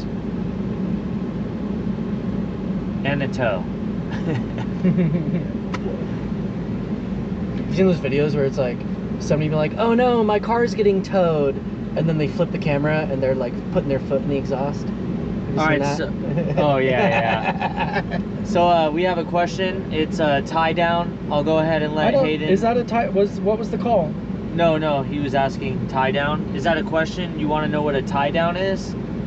Or would that round be a tie down? Technically, I don't know. no. The Z would have got the win because he completed his lead line. He completed his chase line. So he completed one of the laps. In my opinion, I would have gave it to the Z, even though he looped it on his lead, because that we're showing on the track right now. Because the hatch messed up both laps. So I wouldn't have done a tie down, but it could definitely go to a tie down.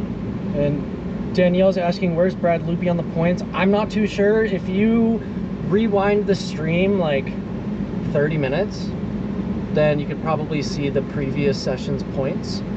But I'm not too sure on yeah, you'd have what to the points are. Yeah. You'd have to go back to both live streams and see the like you'd have to add the points. If he was A group, then you'd have to add both his A group points to see. Tim just picked up a brake pad. Where he could be. Oh, I wonder if that's why the S13 went off, because he was having brake pad retainer issues.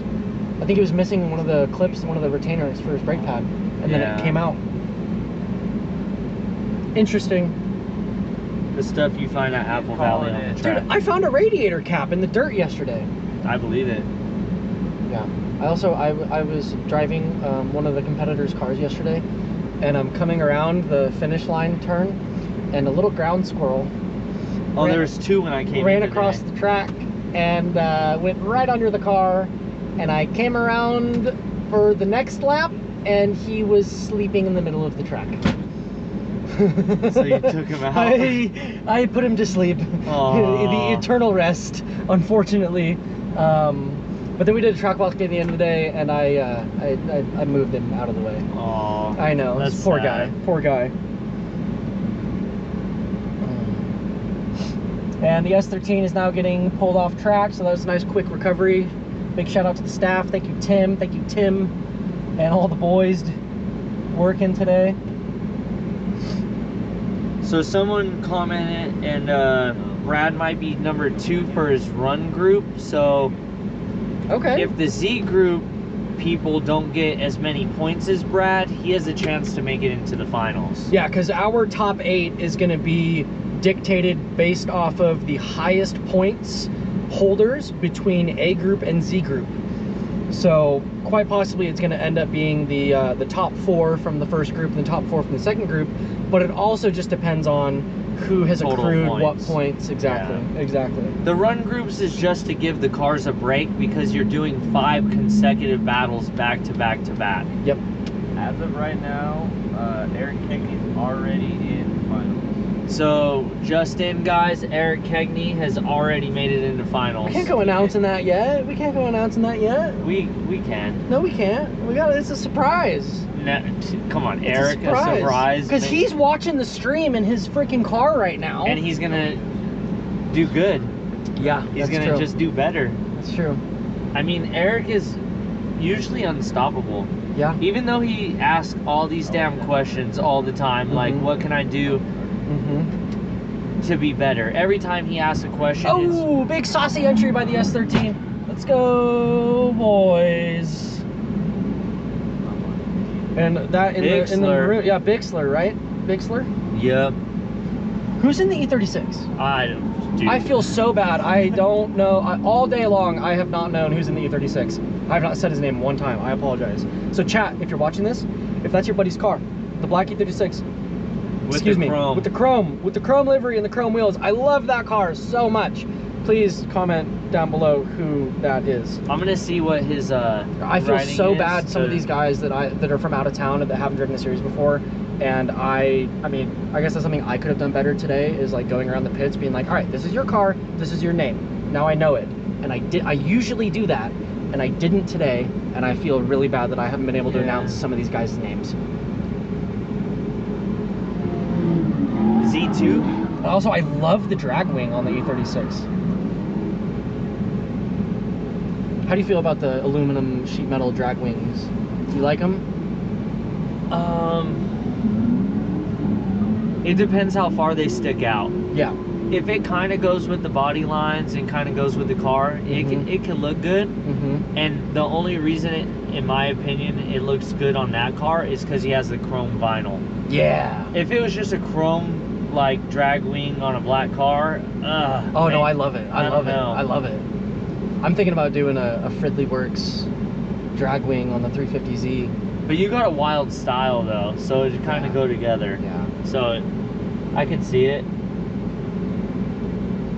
All right, T-Bird's coming out on track, guys. He had a front end collision, so the whole front of his car is chopped off Dude, right now. thankfully he's rear mount radiator. If he wasn't, he'd be screwed. But yeah, look at that. Motor is just exposed up in the... Oh my goodness. Okay, we're good. He's safe. Safe. He just has to make it up the dip. Yeah, he got it. Yeah. The little VQ that could. Tim is a super cool dude, good fabricator. If you need any work done, he's another guy I would recommend, honestly. The turnaround is good. He doesn't sit on cars forever like most shops. But our main title sponsor is Race Club Fabrication. We love Race Club. They do awesome work. And Society. Big shout out to Society. They lay dimes. What can I say? I mean, Tim is a dime, so... That mustache. Yeah. Juanita's out here keeping us Dude, hydrated. The cucumber with the chia. Oh, shout out Cisco for getting me this, dude. The homie. Great entry by T-Bird. Could have been a little bit wider though, but all in all, he's A little bit of left foot brake check up there. looking good. Good transition to inner clip 1. Let's see this outer zone 2 extension. Looking good. Chase driver needs to get in there. Oh, he's tapping his door, getting all heated. Throwing. Oh, see, that messed him up. That messed him up. He was getting too excited, and he's tapping his door on the transition, and he just overcooked it and flicked too hard into the last zone, and that's I think he's straightened before the finish line. So He was already at a deficit anyways. He's just having fun. I know, but still. You got to call it how you see it. Do you guys think that the car handles different without a radiator? He has the radiator in the rear of the car. Oh, okay, that makes sense. Yeah. Oh, yeah, his rear mount, that's right. Yeah. No, he's just driving it without a radiator. It's just hot as hell. Yeah. On the freaking conference Just thing, though, melting with the pistons. X. He took his oil cooler and just looped it. Like no oil Yeah. cooler. Yep. So it's just rerouted. Got new lines. Alright, next up we got Alex in the chase. This is the gentleman that runs the cafe over there. Yes. A little bit of a bobble and recorrection, but that's okay. Alex doing a good job compensating for that lead mishap there. Good transition by Alex right there, inner clip 2. Yep, applying the pressure. Little offline there through that touch and go. Losing a bumper. That's like the 3rd time that bumper's come off today. It's great. Is it a Z if a bumper doesn't come off? Yeah, that's true. Yeah. That's true. I can't decide if I want to do a cut bumper or if I want to do a full KBD bumper on the Z. Because I love the cut bumper because you can access everything. Yeah. But like having the car fully kitted. If it's cut, like, and then you see the bash bar right underneath and that's Yeah. it, that looks cool, and we allow that at Vegas Drift for tech. Okay. Because you have to have all body panels for tech. You have to? You have to. What? Yeah. What if you don't even have, what if you just have a bash bar? What if you don't have a bumper? You can't drive. Why? It's just the rules of the trade. Interesting. You got to have a good-looking car to come drive Okay, our yeah, events. that's fair. That's We're fair. keeping drifting stylish. I feel that. Great As it- line as it by should Alex. be, Yeah. As it should be. But if it comes off during the day, who's to say Right. your car's not running hot for a front bumper or so? Pass tech, pull it the just bumper has off. to pay past tech, yeah. Yeah. Alex is probably going to take the win on that one. Good stylish lead and chase. Mike M says he prefers cut bumper. Like I said, if it's cut stylish, yes. But do Yeah. you guys know who Josh Arsenaga? The name, it sounds familiar. He has a JZ 350Z. Oh, it's that baller black and one, he just right? took his fiberglass and did KBD, stock bumper, everything, I believe, and it's actually nice. But he shaved Didn't he like, post some reels saying it's like 75 grand into that car or something like And- that? That guy? and he shaved like 50 pounds or 60 pounds yes, off. Yeah, a ton of weight out of it. yeah. He was driving the Wise Fab event. Yes, yes. Super cool guy. And we got Mr. S13 Sunder in the lead, Eric Hegney in the chase. Super Baller good chase. entry. There we go. You get a good lead, you get a good chase. Dude, he is stepping up in this qualifying session. That is one of my favorite cars here this weekend. And one of the favorite entries of the day on that Yep, one. yep. Like I want that. I want that car. I want it. You could have had 2 of those, dude. You just Listen, all right. listen, Linda. The JZZ was too good of a deal to pass up. Too good of a deal. I would have been dumb to have not. Shout out Tobias, shout out Eric for the deal on the Z. Thank you, boys. Eric commenting in the live while driving. Dude, he does that every time. He's got his phone I on. a little bailed on phone the mount. Alex chase. I saw no window to go outer zone to inside like that. Again, gangster entry by both guys. Eric's finding his rhythm because he's been smooth the rest of the day so far. He's definitely watching the live stream and seeing what he needs to improve on, and just like that, both these drivers, I'm gonna say that's a tie up. That was Dude, that was sick. Yeah, that nearly should be a tie, I think. Yep, Mr. Brad Loopy. Yup. Is that in the coupe? Yeah, Brad's in the coupe. Okay, Brad's sick. Tell Brad to send me footage and I'll feature him as a driver of the week for Slide Through News. Sick car, sick driver. I met him over there. Cool dude. And have you gone up and seen it up close? Yeah, a little Dude, bit. the rear quarters are rubbed through from the tire. So it's like perfect spec. Dude, that car is so rad. And it's got an LS. I'm not gonna hate on it. Bixler with a little bit wider of an entry than the lead, but we want to see him on that same line in chase. Good transition though. He's gonna suck up to that Z and try to keep that proximity to a minimum and try to get right on him. Right there, a good transition again. Very shallow through that last outer zone, missing most of that outer. Oh, a little dirt drop I at was the end. literally gonna say that. It could have been a little bit deeper on that lead, but it is what it is. Oh, California Hot Boy, that's your homie? Sick, dude. I know I featured you on my channel. You got some stylish driving. I'm sure you're gonna be out at the Terror Crew event next weekend. I would try to go, but it's the homies Scoundrels Drift event over here at AVS, so I'll be missing Terror Crew. Yeah, Daniel, what's up, dude? When are you gonna bring your car out and drive a UDC event? Come on, brother. Super good entry by Bixler. The Z's trying to play catch up. Nice flick from that inner clip. Hey Daniel, what was the issue with your car last week or last weekend? Why'd you have the trans out like 3 different times? Because it's a 240. I'm just kidding.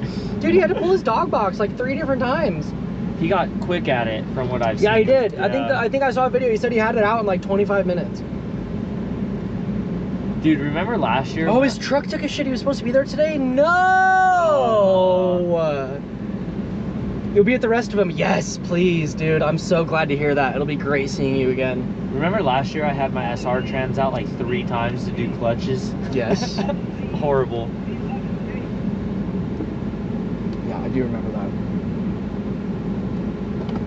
All right, this is going to be a good battle. Yeah, he said it's okay. Has all the games pre-built in. What? That's sick. Throwout bearing issues. Oh, was it like air gap or what? Nice entry. Could have been a little bit wider, but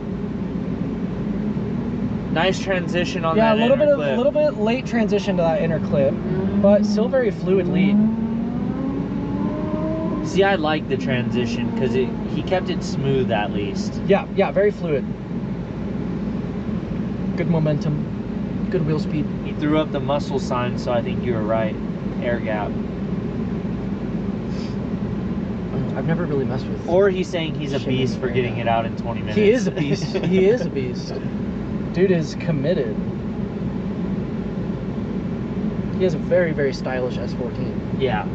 Cool dude too. Do you still have the 350Z, Daniel? Alright, stacking them up again. BMW in the chase. Oh, going right into the dirt. Whoa. And he saves it. Yes. That was a crazy save. Yes. He didn't panic.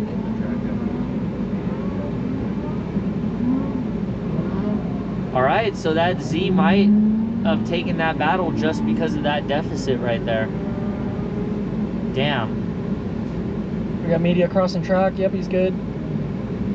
His Instagram's Boosie Media, right? Yeah, big shout out Boosie Media. Yeah, that's the homie. Is it Boosie or Buki? B-U-C-C-I, I think. Yep, Yeah, I don't know. Super sick channel, though. Go check him out, guys. He's Utah, a Utinian. A utopian? A Utonian or Utonian? whatever. Yeah, super cool dude. I met him over at the Formula Drift Grantsville comp like a couple years ago. I featured him on the channel before I went out there, and then finally got to meet him. Sick. Super sick dude.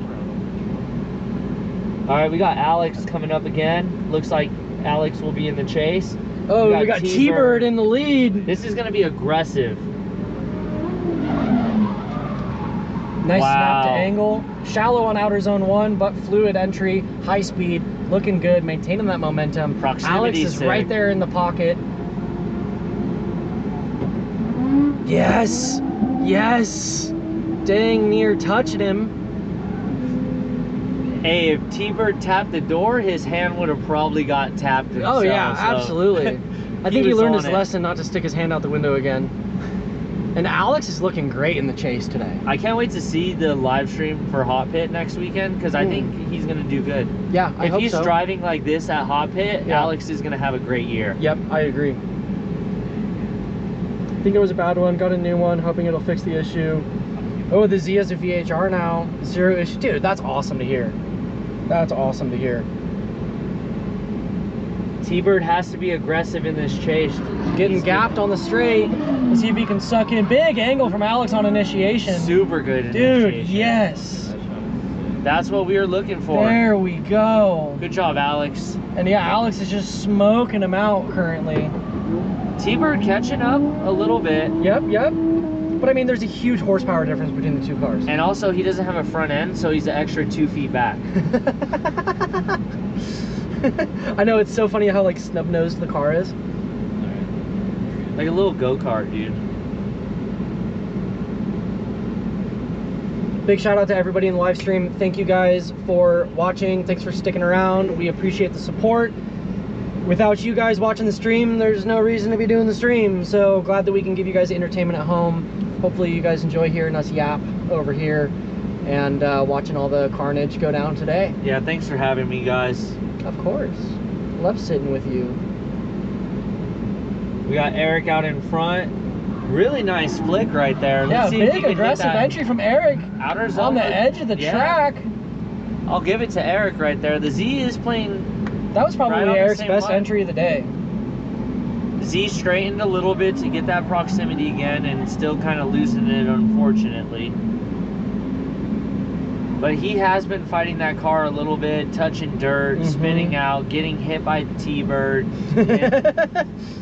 I know, it was so clean before comp, and now it's Making all burgers. haggard. So he's been doing it all today. Yeah, shout out Pit Lane Cafe. Yeah, super cool people. He's got his staff out here, or his girl or family or whoever pit lane is to him. They're all at the gate watching right now, showing their support. Super nice people.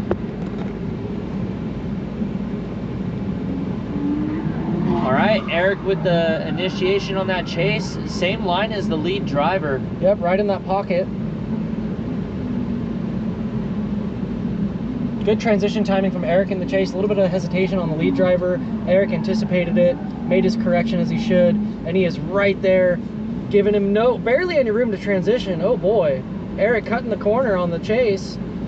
I wonder if I think the lead that was choked almost, him up. yeah, but like, was Eric too close, and did he choke up the lead car though?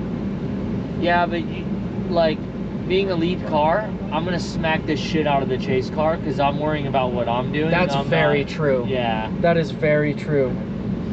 Yeah, during a competition, lead car should not care about where the chase car is.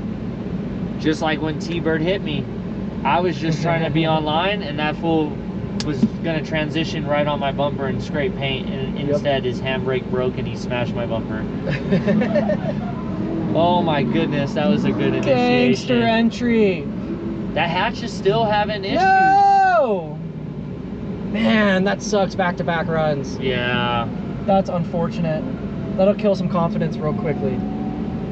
And it's such like deep into the day too. Like driving all day definitely puts a toll on you Dude, mentally. he was on rails yesterday. He was like one of the most consistent guys. Yeah, he was on podium yesterday. Like, he got second place. He had said he was gonna pull out a comp. I think his caliper fell out or something. So is he driving on one caliper? I don't know. Yeah, Tim had The picked last up I the brake heard, he pad pulled earlier. out. So word in, guys, he might be driving on just one caliper to No finish his idea. runs. I could see I know it. he was missing like the retainer for the brake for the brake pad, and when he went off track into the tires over here, there was a brake pad laying on the course. Yeah. So I don't know if he jerry-rigged a fix for that real quick or what the situation is, but He should give him a little bit of a gap just to see what happens, which he did, and he straightened. yeah, it seems like he's just fighting the car now.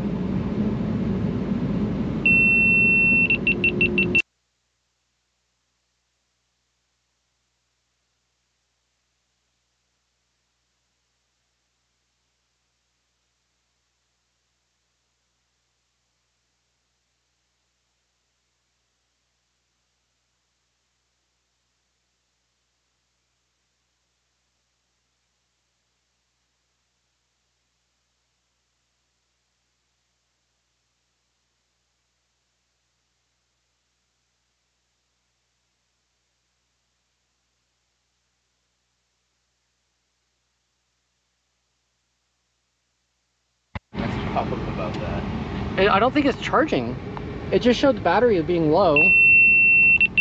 Powering off immediately.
right now. Oh shit, we got a crash. Bixler just fucked up.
Yes.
a helicopter in the sky.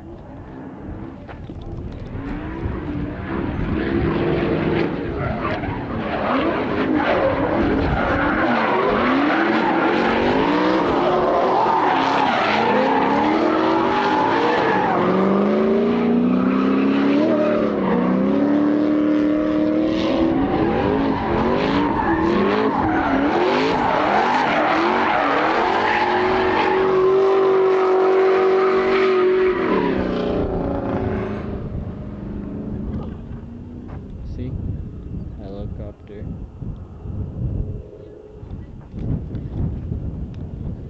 For the win, Z2 for the win.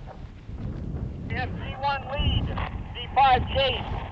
Z1 lead, Z5 chase. I was gonna say we have to be on like the fifth round of battles. Needs fuel, and then the F-13 is gonna take a 5. 10-4.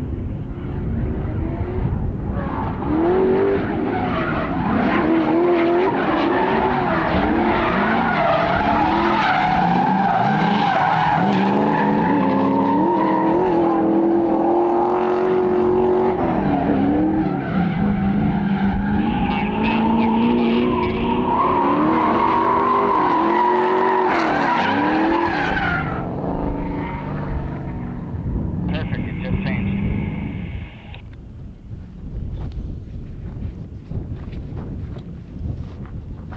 Kid, do you want to trade me spots?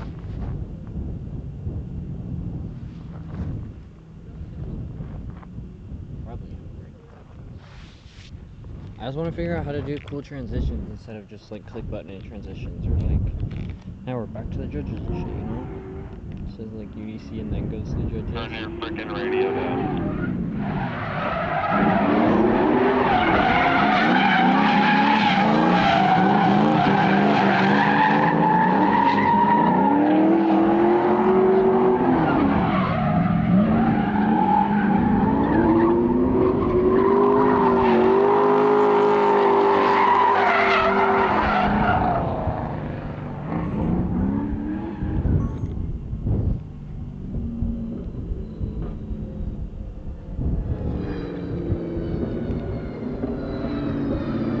Huh? On the radio? Oh. Who the fuck was Tim talking to? He's like, turn your radio down.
hopefully you guys have audio now. Sorry for the technical difficulties. The GoPro died and the mic was being weird and we had to figure it out and switch power sources and it was a whole ordeal.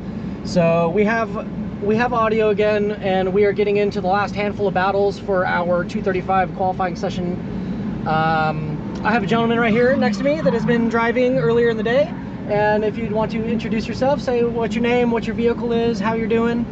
Hey guys, I'm Cody Ledbetter. I'm the pilot of the House of Euro, Richmond gear, nice air freshener, E46, cool LS car. Big sprint car filter out the hood. Yeah, you know, ignorant looking, real American. Unfortunately, we weren't able to keep going today. I think we glazed the clutch, or something bad happened with the clutch. I was trying to get out for the second qualifying session, and it took me like 5,000 RPM to even get the car to move. Oh, so that's not good. That's with like clutch all the way out. So. Oh Jesus. Yeah. Yeah, something's wrong. We're gonna go home, pull the transmission out. We just didn't have enough time between sessions to like confidently be able to pull the transmission out and get it all back together and not rush it. You know what I mean? So. What transmission and clutch combo are you running? It's a Richmond Super T10 4-speed with an Adler speed twin disc. Sick. So I don't know. We'll see. I gotta do some research and see if I want to keep going with a twin disc or if that's part of the problem, and if I want to go single disc. We'll find out. So either I replace the discs if they're super glazed, or we figure something else out. How long have you spent on that setup? We finished it in December. Okay. So it's been running and driving since December. I think this is my 5th or 6th event on the swap. Nice. So you like it? Oh yeah, it's a cheat code. There's no turbo you have to wait for. You have torque on tap. Like, it just works. It just is there until it doesn't. You know? Right. Until it. Honestly, I think a lot of it's my fault. Why is that? I hot lapped in practice. Yeah, I was really nervous coming in, and then I started feeling myself on the track, so kind of started hucking it and enjoying. Of course, laps, as one does. Very hot. I think I just didn't give it enough time to cool down before battles, and unfortunately, you know, that's a lesson learned. But that's why I'm here. Right. So, even if I don't go home with a ton of points, I go home with a lesson learned, and then we come back in June and we'll do it again. Dude, that's awesome that you have that attitude too. Like, you got a ton of seat time this weekend. And that's good that you kind of have that perspective on it. Like, hey, you know what? Come back, try harder. Yeah, well, I mean, it's drifting. You're going to break stuff. Yeah. If you get upset about breaking stuff, then like it is what then what are you doing? Yeah, exactly. It's not the sport for you. No, it's definitely not. I mean, half the day I was driving on a wheel that had a giant crack that was JB welded shut, so, you know. Oh, yeah, that's what you were saying. Did it hold up? Until it didn't. Oh, okay. I mean, okay, there's a giant chunk of the wheel missing, yes, but it's still holding air, so it's kind of a win. I don't know when I lost that chunk. Damn. Huh. But maybe like when you went off over there. Probably. Or when you went off over there. It was very confusing. When you went off over well, the whole time I'm going, every time I went off, I'm like, I don't know what's happening. Right. Because I feel like I'm getting set up to where I need to be to get to where I should be. And then the car just felt like it was steering itself off track. And then once the clutch started slipping in the pits, I was like, that's probably why. And after going back and watching some footage, I was like, yep, you see where I start to light off in OZ1, and then the clutch slips and it just loses all power and goes off. What spring rate are you running in the front? Because your front end is so stiff, it looks like you're on 14K, but dude, I think my shocks are gone. Yeah, I think so too. So it kind of is what it looks like. Yeah, based off of the wheel hop that you're getting through the zones. And, it's sickening. And how it's jumping. Yeah. Before second session, I had like I raised it up like 3/4 of an inch, hoping that it would get it off bump stops or maybe like band-aid it. Right. But there's no telling if that would have helped at this point. So. Man. Is what it is. Man. But we'll be back out here in a month. Is this your first UDC event? This is my first competition ever. No, really? Yeah, I've never driven comp before. Being somebody that has never come into comp, never driven a UDC event before, what is your outlook on the series and how today went and your experience as a driver? It's super sick. The vibes are really good. Everybody's cool. Like it's I know we had a great time last night. Yeah, dude, it was awesome. Yeah. And like super chill. It's hard on your, there's a reason it's called Ultimate Drift Challenge. It's not like your standard competition where it's, you know, you go do your battle and then you're done for the next hour. Yep. You know, you are testing your car a lot, and I learned that today. But that's part of the fun. Right. Fun. Yes. Right? Yes. Like we all can make the joke that we chose a hobby that's, you know. Yeah, life consuming. Masochistic. Yeah. Yes, very masochistic. Yep. But no, I think it's an awesome format. You get a lot of laps, and it kind of pushes you to get better and better. Oh yeah, sprinkle a little whimsy in there. Oh, a little bit of whimsy, dude. A little whimsy goes a long way. I'm just glad I could find a whimsical brother.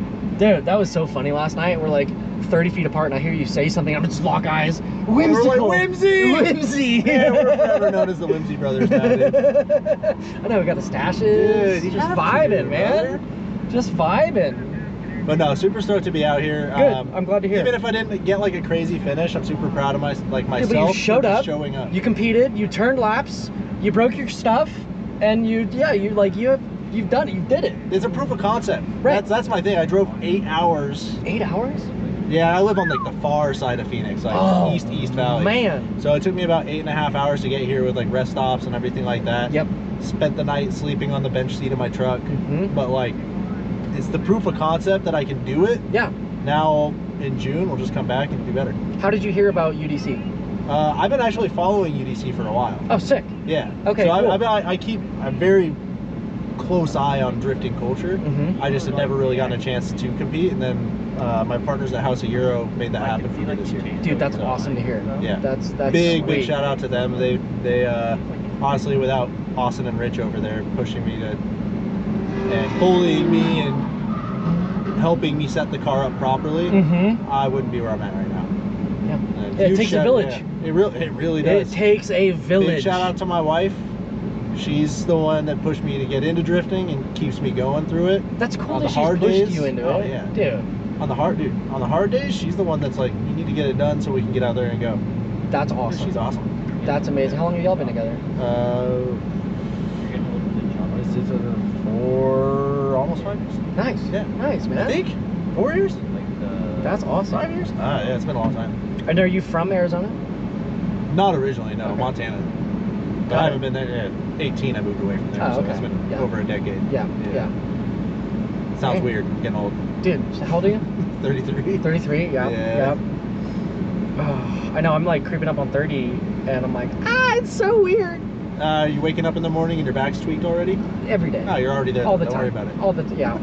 The last couple of years has done a number. Oh, yeah. But no, dude, I really thank you guys for having me out. I can't wait to Yeah, come man. back next month. Anytime, dude. I'm glad that rip you it made up. it out here and got to experience it and Yeah, bring ate your some car. dirt, got some cool entries, some sick runs, and, you know, learned a lot. So, Yeah, and then you'll come back swinging for the next round. and I learned which road not to take in. Yeah, so I'm going to go out that way. Yes. Yeah. Yes. Yep, go up over the hill, make a left, go straight out to the freeway. Yeah, I'm not going to do the off-roading thing again. Yeah. All right, man. Love you, man. Love you too. Appreciate Stay safe. It was- Drive safe on your way out, on your guys' way home. Yep, and- I'll come see you when we're done. Oh yeah, absolutely. Well, I'm gonna take off here in a few minutes. Oh, you so, are? Yeah. Okay, well, yeah. dude, I drive sail safe. tomorrow, Mother's Day tomorrow. So. Yep. You know, Yep. but y'all stay easy, all right? Yep, Thank you guys for having me, and Yeah. I can't wait for next month. Heck yeah. All right, brother. Again, that's a reminder. Mother's Day is tomorrow. Big shout out to all the moms. Happy Mother's Day to all the mothers out there. Without you, there is no life. So thank you to all of the moms. Happy Mother's Day.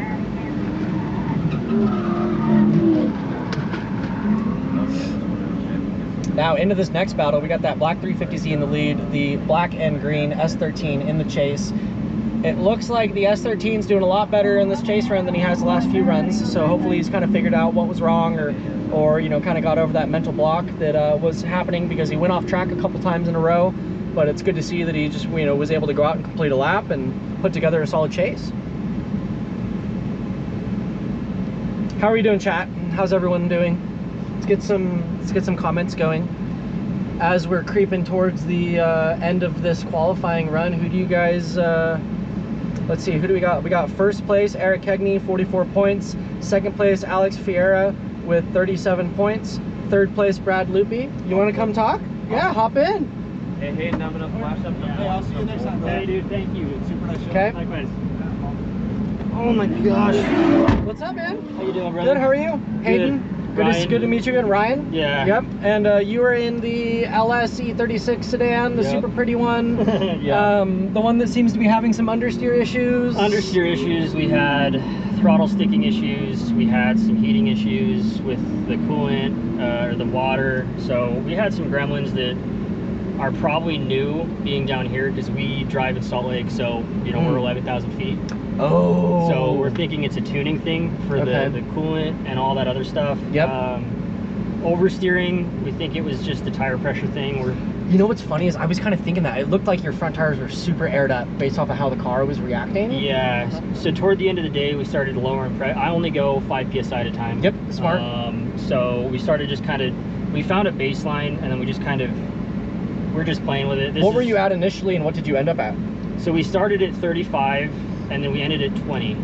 And the 20 was when it started to really feel like, okay, I'm doing something that's working. Good.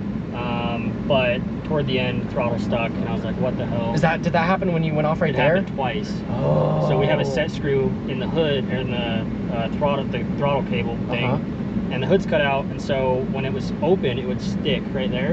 And so I pushed on the pedal, there's no pedal, it wouldn't come back. Oh no. So jammed it into the berm and learned a lesson there, talking to my crew chief on the radio.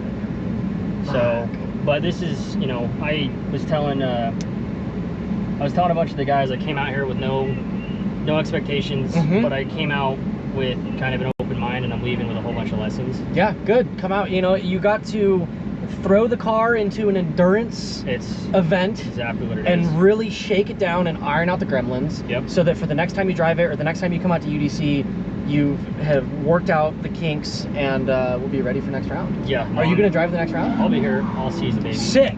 Oh, I'm so glad to hear that. I'm dialed in. I'm committed to trying to figure out how to become a better driver, and you guys are giving us that opportunity. So seat time. That's all. And the amount of seat time you get in a competitive environment, oh, dude, is insane. It's for the few battles that I did, it was a lot, all, you know, consistently.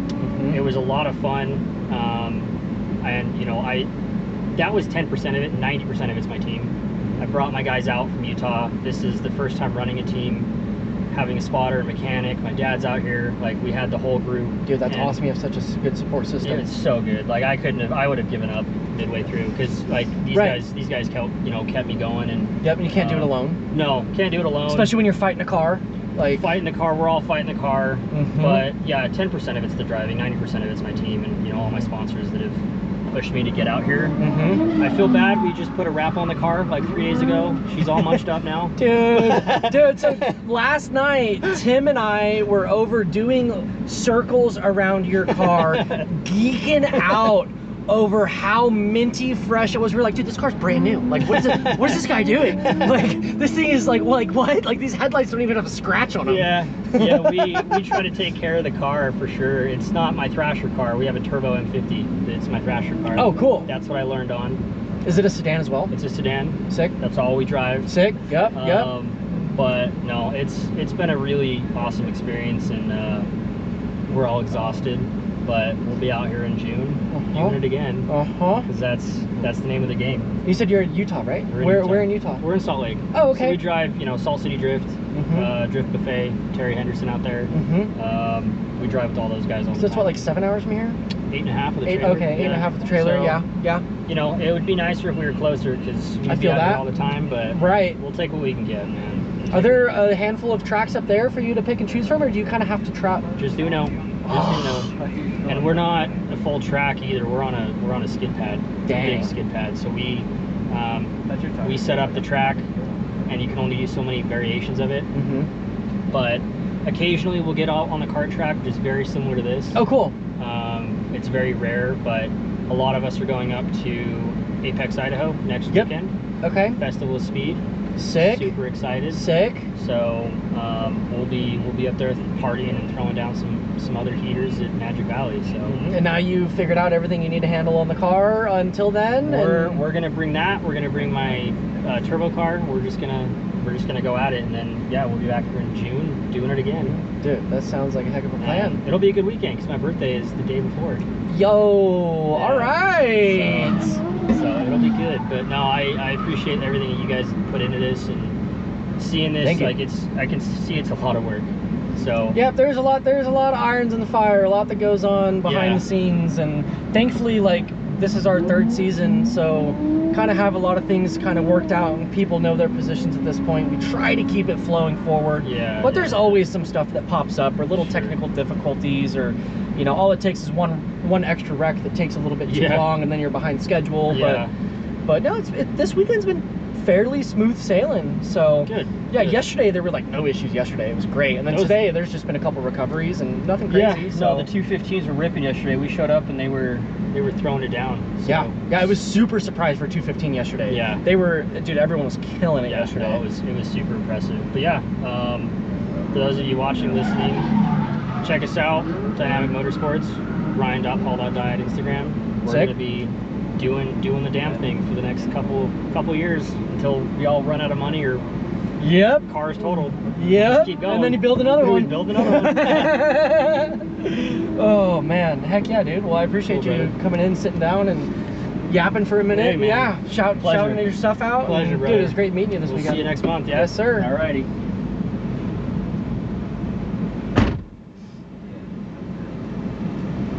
Alrighty. So yeah, that was our second session for. That was Z group? No, that was A group, right? Z group. That was Z group.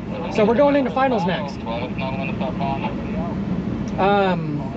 So we're gonna do like a 15-minute intermission before finals. Yeah. All right. So that is our second. That is going to conclude our second session of qualifying for Z group. We now have gone through all 4 of our qualifying sessions for A group and Z group. We're gonna get judges together and tally up the points to dictate the final 8. We're gonna go to a commercial break for the next like 15 or 20 minutes and get that together and send cars out on track. And yeah, so stay tuned, stay on the live, turn those notifications on, and we'll see you guys in another like 15-20 minutes. Thank you. This is Chester. Chester is only 14 years old, and he competes in the Ultimate Drifting Challenge. Chester won the 2025 Ultimate Drifting Challenge Championship, and his prize is a trip to Japan with Drift Japan Tours. Drift Japan is an all-inclusive drift adventure through Japan's legendary tracks. With expert-led tours in the Kansai region, they combine professional tuition, iconic circuits, and authentic Japanese car culture. But who is Drift Japan? A 4-man team, guided by a passion for drifting, brings people from all over the world to experience Japan through their eyes. Let's go have a look.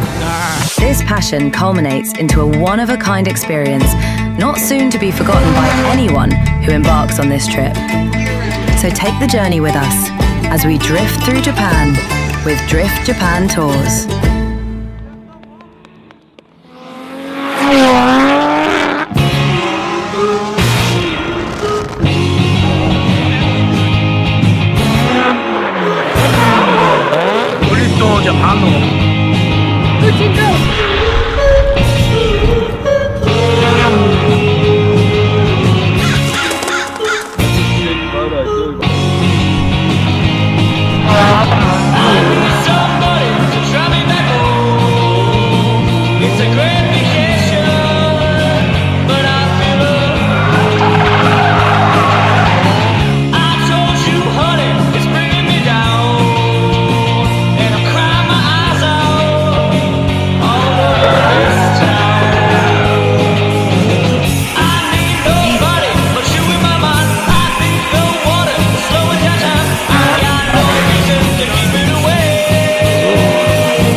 This is Chester. Chester is only 14 years old, and he competes in the Ultimate Drifting Challenge. Chester won the 2025 Ultimate Drifting Challenge Championship, and his prize is a trip to Japan with Drift Japan Tours. Drift Japan is an all-inclusive drift adventure through Japan's legendary tracks. With expert-led tours in the Kansai region, they combine professional tuition, iconic circuits, and authentic Japanese car culture. But who is Drift Japan? A four-man team, guided by a passion for drifting, brings people from all over the world to experience Japan through their eyes. Let's go have a look. This passion culminates into a one-of-a-kind experience not soon to be forgotten by anyone who embarks on this trip. So take the journey with us as we drift through Japan with Drift Japan Tours.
This is Chester. Chester is only 14 years old, and he competes in the Ultimate Drifting Challenge.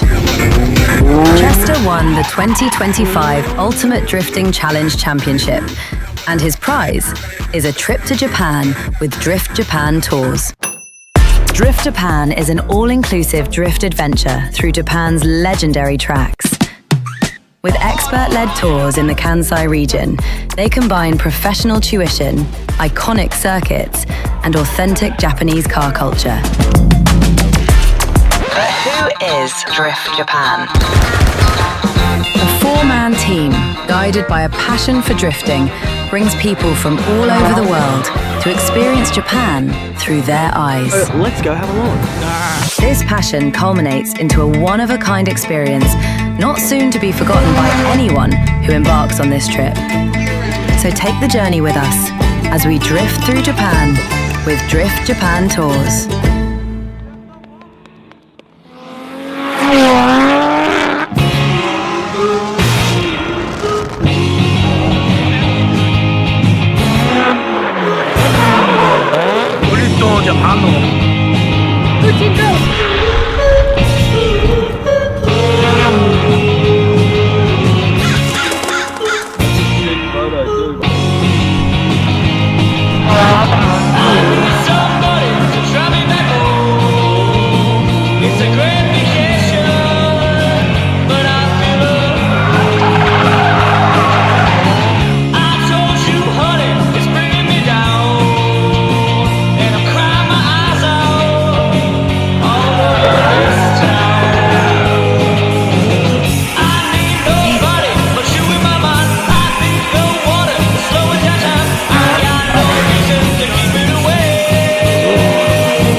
This is Chester.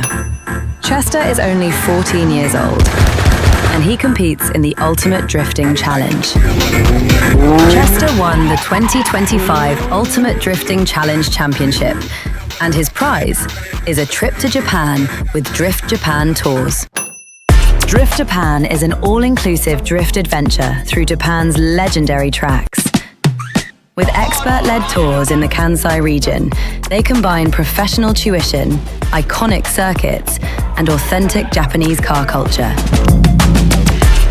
But who is Drift Japan?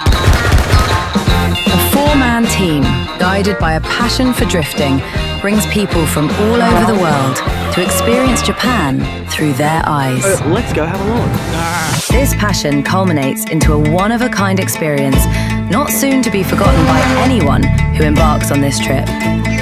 So take the journey with us as we drift through Japan with Drift Japan Tours.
This is Chester. Chester is only 14 years old, and he competes in the Ultimate Drifting Challenge. Chester won the 2025 Ultimate Drifting Challenge Championship, and his prize is a trip to Japan with Drift Japan Tours. Drift Japan is an all-inclusive drift adventure through Japan's legendary tracks. With expert-led tours in the Kansai region, they combine professional tuition, iconic circuits, and authentic Japanese car culture. But who is Drift Japan? A four-man team, guided by a passion for drifting, brings people from all over the world to experience Japan through their eyes. Let's go have a look. This passion culminates into a one-of-a-kind experience not soon to be forgotten by anyone who embarks on this trip. So take the journey with us as we drift through Japan with Drift Japan Tours.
This is Chester. Chester is only 14 years old, and he competes in the Ultimate Drifting Challenge. Chester won the 2025 Ultimate Drifting Challenge Championship, and his prize is a trip to Japan with Drift Japan Tours. Drift Japan is an all-inclusive drift adventure through Japan's legendary tracks. With expert-led tours in the Kansai region, they combine professional tuition, iconic circuits, and authentic Japanese car culture. But who is Drift Japan? A four-man team, guided by a passion for drifting, brings people from all over the world to experience Japan through their eyes. Let's go have a look. This passion culminates into a one-of-a-kind experience not soon to be forgotten by anyone who embarks on this trip. So take the journey with us as we drift through Japan with Drift Japan Tours.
This is Chester.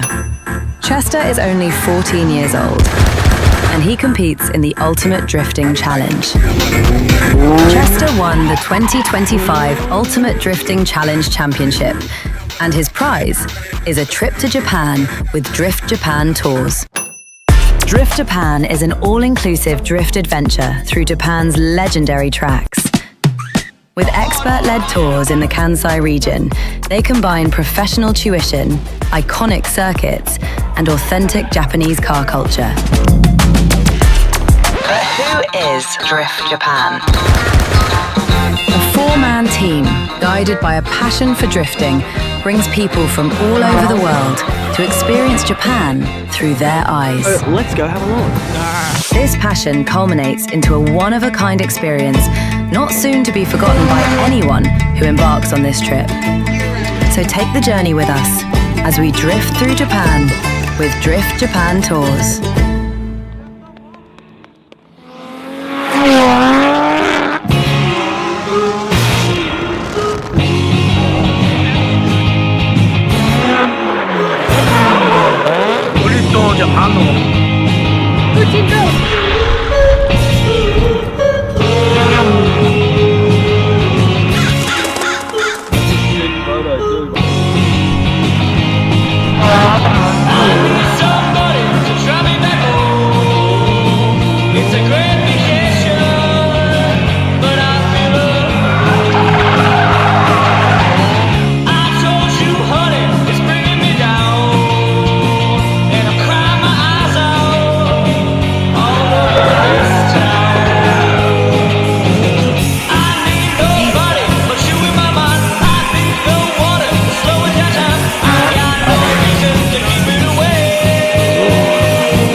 is Chester. Chester is only 14 years old, and he competes in the Ultimate Drifting Challenge. Chester won the 2025 Ultimate Drifting Challenge Championship, and his prize is a trip to Japan with Drift Japan Tours. Drift Japan is an all-inclusive drift adventure through Japan's legendary tracks. With expert-led tours in the Kansai region, they combine professional tuition, iconic circuits, and authentic Japanese car culture. But who is Drift Japan? A four-man team, guided by a passion for drifting, brings people from all over the world to experience Japan through their eyes. Let's go have a look. This passion culminates into a one-of-a-kind experience not soon to be forgotten by anyone who embarks on this trip. So take the journey with us as we drift through Japan with Drift Japan Tours.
This is Chester.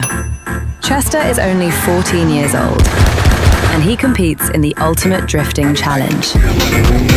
Chester won the 2025 Ultimate Drifting Challenge Championship, and his prize is a trip to Japan with Drift Japan Tours. Drift Japan is an all-inclusive drift adventure through Japan's legendary tracks. With expert-led tours in the Kansai region, they combine professional tuition, iconic circuits, and authentic Japanese car culture. But who is Drift Japan? A four-man team, guided by a passion for drifting, brings people from all over the world to experience Japan through their eyes. Let's go have a look. This passion culminates into a one-of-a-kind experience not soon to be forgotten by anyone who embarks on this trip. So take the journey with us as we drift through Japan with Drift Japan Tours.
This is Chester.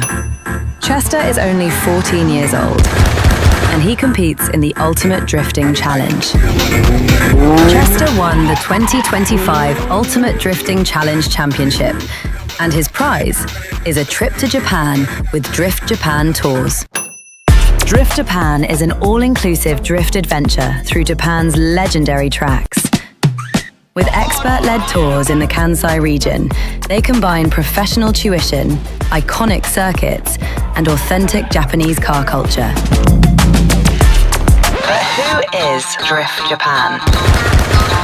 A four-man team, guided by a passion for drifting, brings people from all over the world to experience Japan through their eyes. Let's go have a look. This passion culminates into a one-of-a-kind experience not soon to be forgotten by anyone who embarks on this trip. So take the journey with us as we drift through Japan with Drift Japan Tours.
This is Chester.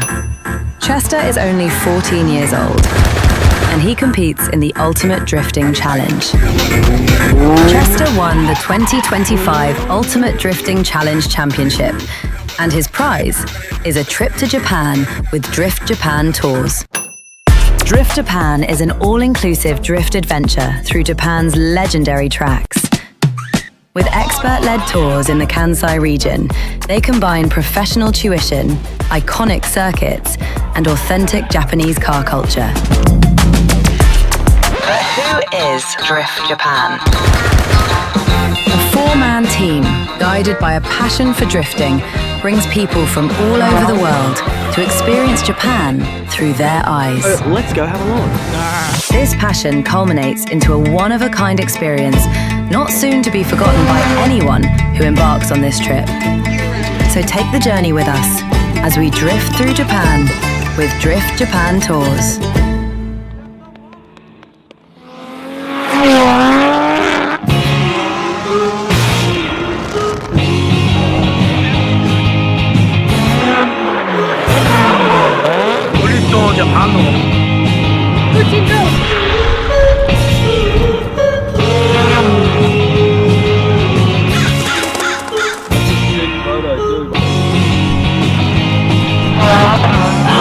Somebody to try me back.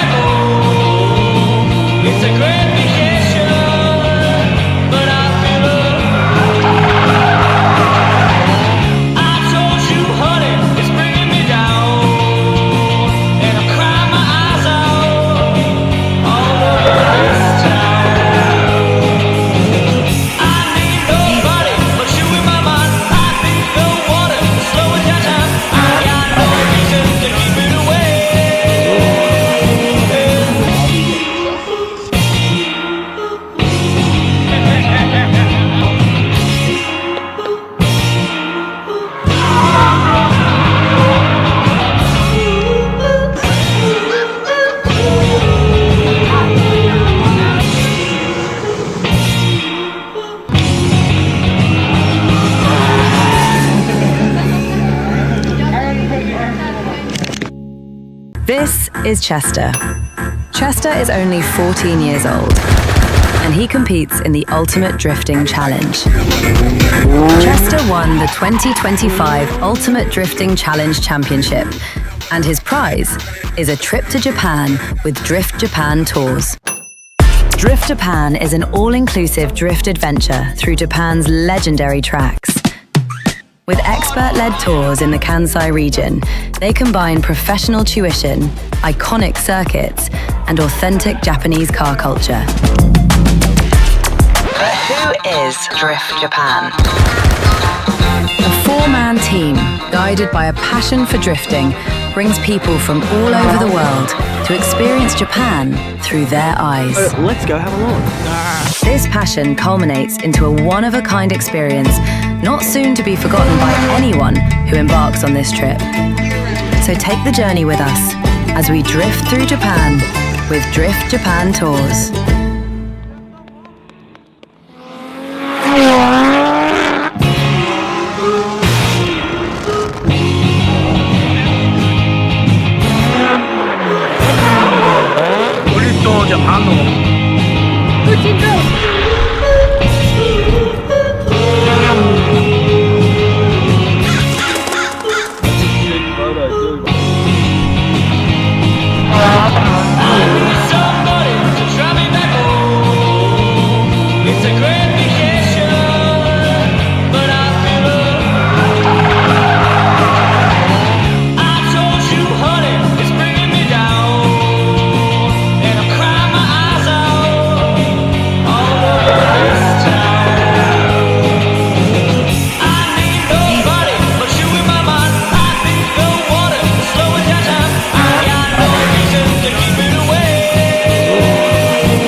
This is Chester. Chester is only 14 years old, and he competes in the Ultimate Drifting Challenge. Chester won the 2025 Ultimate Drifting Challenge Championship, and his prize is a trip to Japan with Drift Japan Tours. Drift Japan is an all-inclusive drift adventure through Japan's legendary tracks. With expert-led tours in the Kansai region, they combine professional tuition, iconic circuits, and authentic Japanese car culture.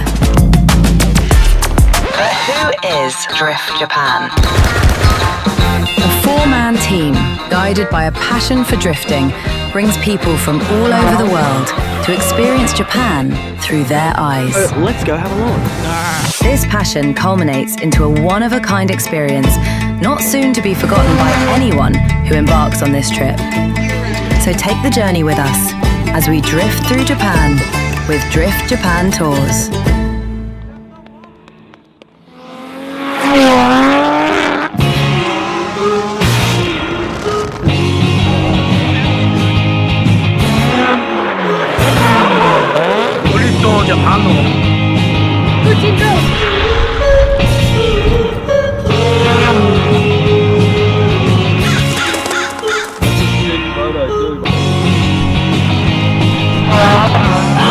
Somebody to try me back.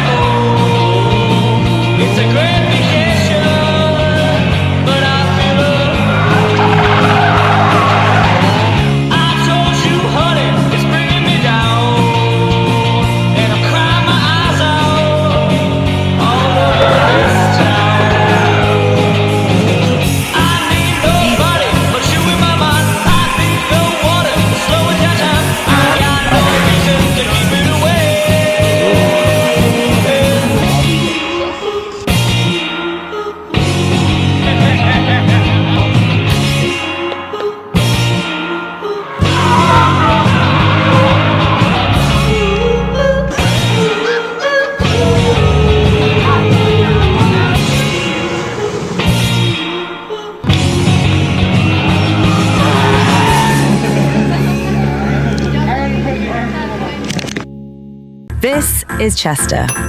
Chester is only 14 years old, and he competes in the Ultimate Drifting Challenge. Chester won the 2025 Ultimate Drifting Challenge Championship, and his prize is a trip to Japan with Drift Japan Tours. Drift Japan is an all-inclusive drift adventure through Japan's legendary tracks. With expert-led tours in the Kansai region, they combine professional tuition, iconic circuits, and authentic Japanese car culture. But who is Drift Japan? A four-man team, guided by a passion for drifting, brings people from all over the world to experience Japan through their eyes. Let's go have a look. This passion culminates into a one-of-a-kind experience not soon to be forgotten by anyone who embarks on this trip. So take the journey with us as we drift through Japan with Drift Japan Tours.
This is Chester.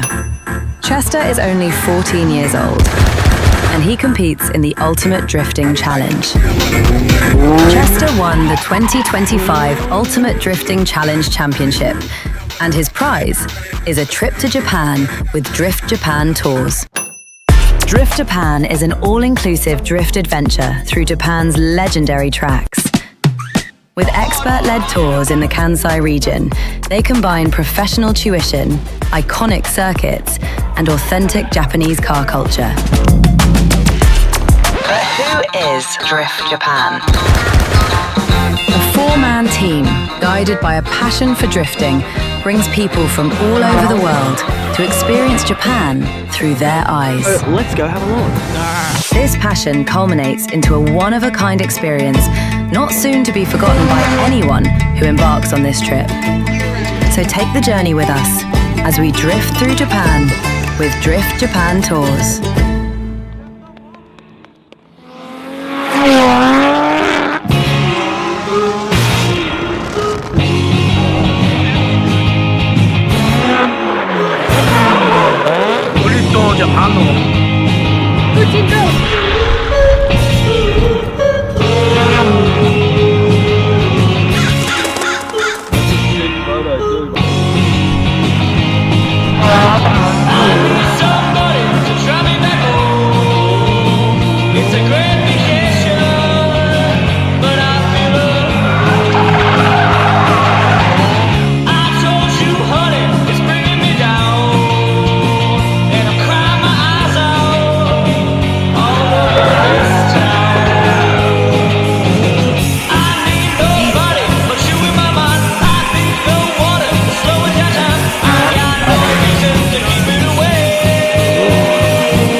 This is Chester. Chester is only 14 years old, and he competes in the Ultimate Drifting Challenge. Chester won the 2025 Ultimate Drifting Challenge Championship, and his prize is a trip to Japan with Drift Japan Tours. Drift Japan is an all-inclusive drift adventure through Japan's legendary tracks. With expert-led tours in the Kansai region, they combine professional tuition, iconic circuits, and authentic Japanese car culture. But who is Drift Japan?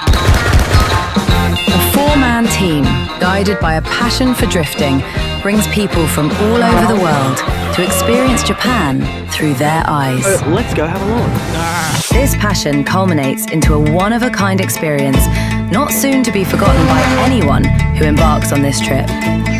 So take the journey with us as we drift through Japan with Drift Japan Tours.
This is Chester.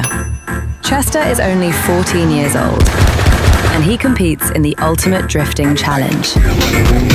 Chester won the 2025 Ultimate Drifting Challenge Championship, and his prize is a trip to Japan with Drift Japan Tours. Drift Japan is an all-inclusive drift adventure through Japan's legendary tracks.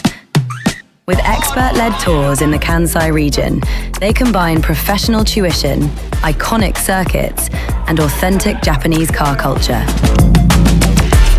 But who is Drift Japan?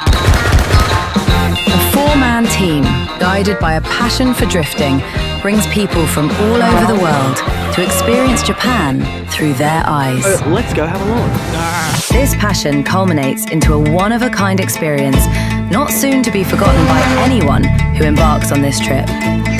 So take the journey with us as we drift through Japan with Drift Japan Tours.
What's up, everybody? Thank you for tuning in. We've got 235 finals, top 8 going down right now. So drivers are lined up on grid. We're about to start sending cars. In the top 8 finals, we got Eric Kegney and Chester Wiesel, Nate Pena and Bradley Wintermantle. Tyler Pate and Joshua McDonald, as well as Brad Loopy and Alex Fiera. So this is gonna be spicy. We got some good battles coming up, some very consistent driving all day long. These guys were killing it, you know, hitting the zones, touching those inner clips, and really just got comfortable throughout the day. And yeah, so this is, you know, out of like the 30 drivers that we had today, we funneled them down into a top 8, and that's our bracket. Amazing bracket that you guys put together today. Dude, this is gonna be good. It's gonna be amazing, I think. With all the drivers that drove today, these are the best 8 for sure. Yep, I think this is a pretty solid top 8 that we've got going on here. Yeah. And the you know, the pairing for each of the battles is going to be pretty interesting as well. I feel like it's pretty balanced. You know, we got Eric Kegney and Chester going up against each other. We got Nate Pena and Bradley Wintermantle going up against each other. We got Tyler Pate battling Joshua McDonald, and then we got Brad Loopy versus Alex Fiera. So it's a pretty well-balanced top 8. And you know, the skill to skill level for each battle is going to be pretty top tier. And looks like we've got Eric Kegney and Chester Wiesel coming up for this first battle of the top 8. Let's get it. Coming down the straightaway, Eric in the lead in that BMW LS swapped E30, and then Chester in his nearly stock 350Z. Eric with a big flick in, good fill, pushing out to outer zone 1, filling that whole first zone. Chester coming in right in the pocket, a little conservative on entry, looking good, transitioning out inner clip 1, and then outer zone 2, inner clip 2, outer zone 3, looking solid. Nice fluid lead line by Eric there. A little shallow coming out of that last outer across the finish line, but other than that, looking pretty solid. How'd you think about that, Cisco? You know what, to be honest with you, very conservative on Chester's chase, for sure. He's going to be playing the game because he's just banking on him making a mistake. He's been very consistent. Yes, yeah, I agree. And, you know, Chester's been a robot every round. I mean, like I said earlier in the streams, if you missed it, Chester has podiumed every single UDC round that he has driven. Now let's see if his lead is going to be conservative. No, it's not. Nice flick in, coming in hot, filling that first outer. Oh, with a little mistake there, choking up the chase. And Chester shuts it down momentarily. It kind of looked like Chester was at fault on that, but I'm not too sure if maybe Eric got a little too close and maybe tapped him through that, causing an upset. I'm not too sure from this point of view. I feel right to angle, he binded the front suspension, causing him to scrub in slow speed. That's what it looked like. And he had nowhere to go, unfortunately. Right. So. And yeah, I was told earlier, Chester's got stock angle on that seat. Yes, I checked the car myself. I couldn't believe it. I was like, bro. So crazy.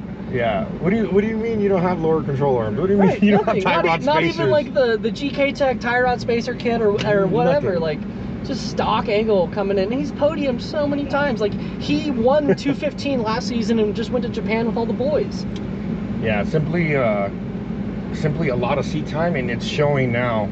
For sure, it's showing now because the consistency and obviously. And it looks like Chester's pulling off track.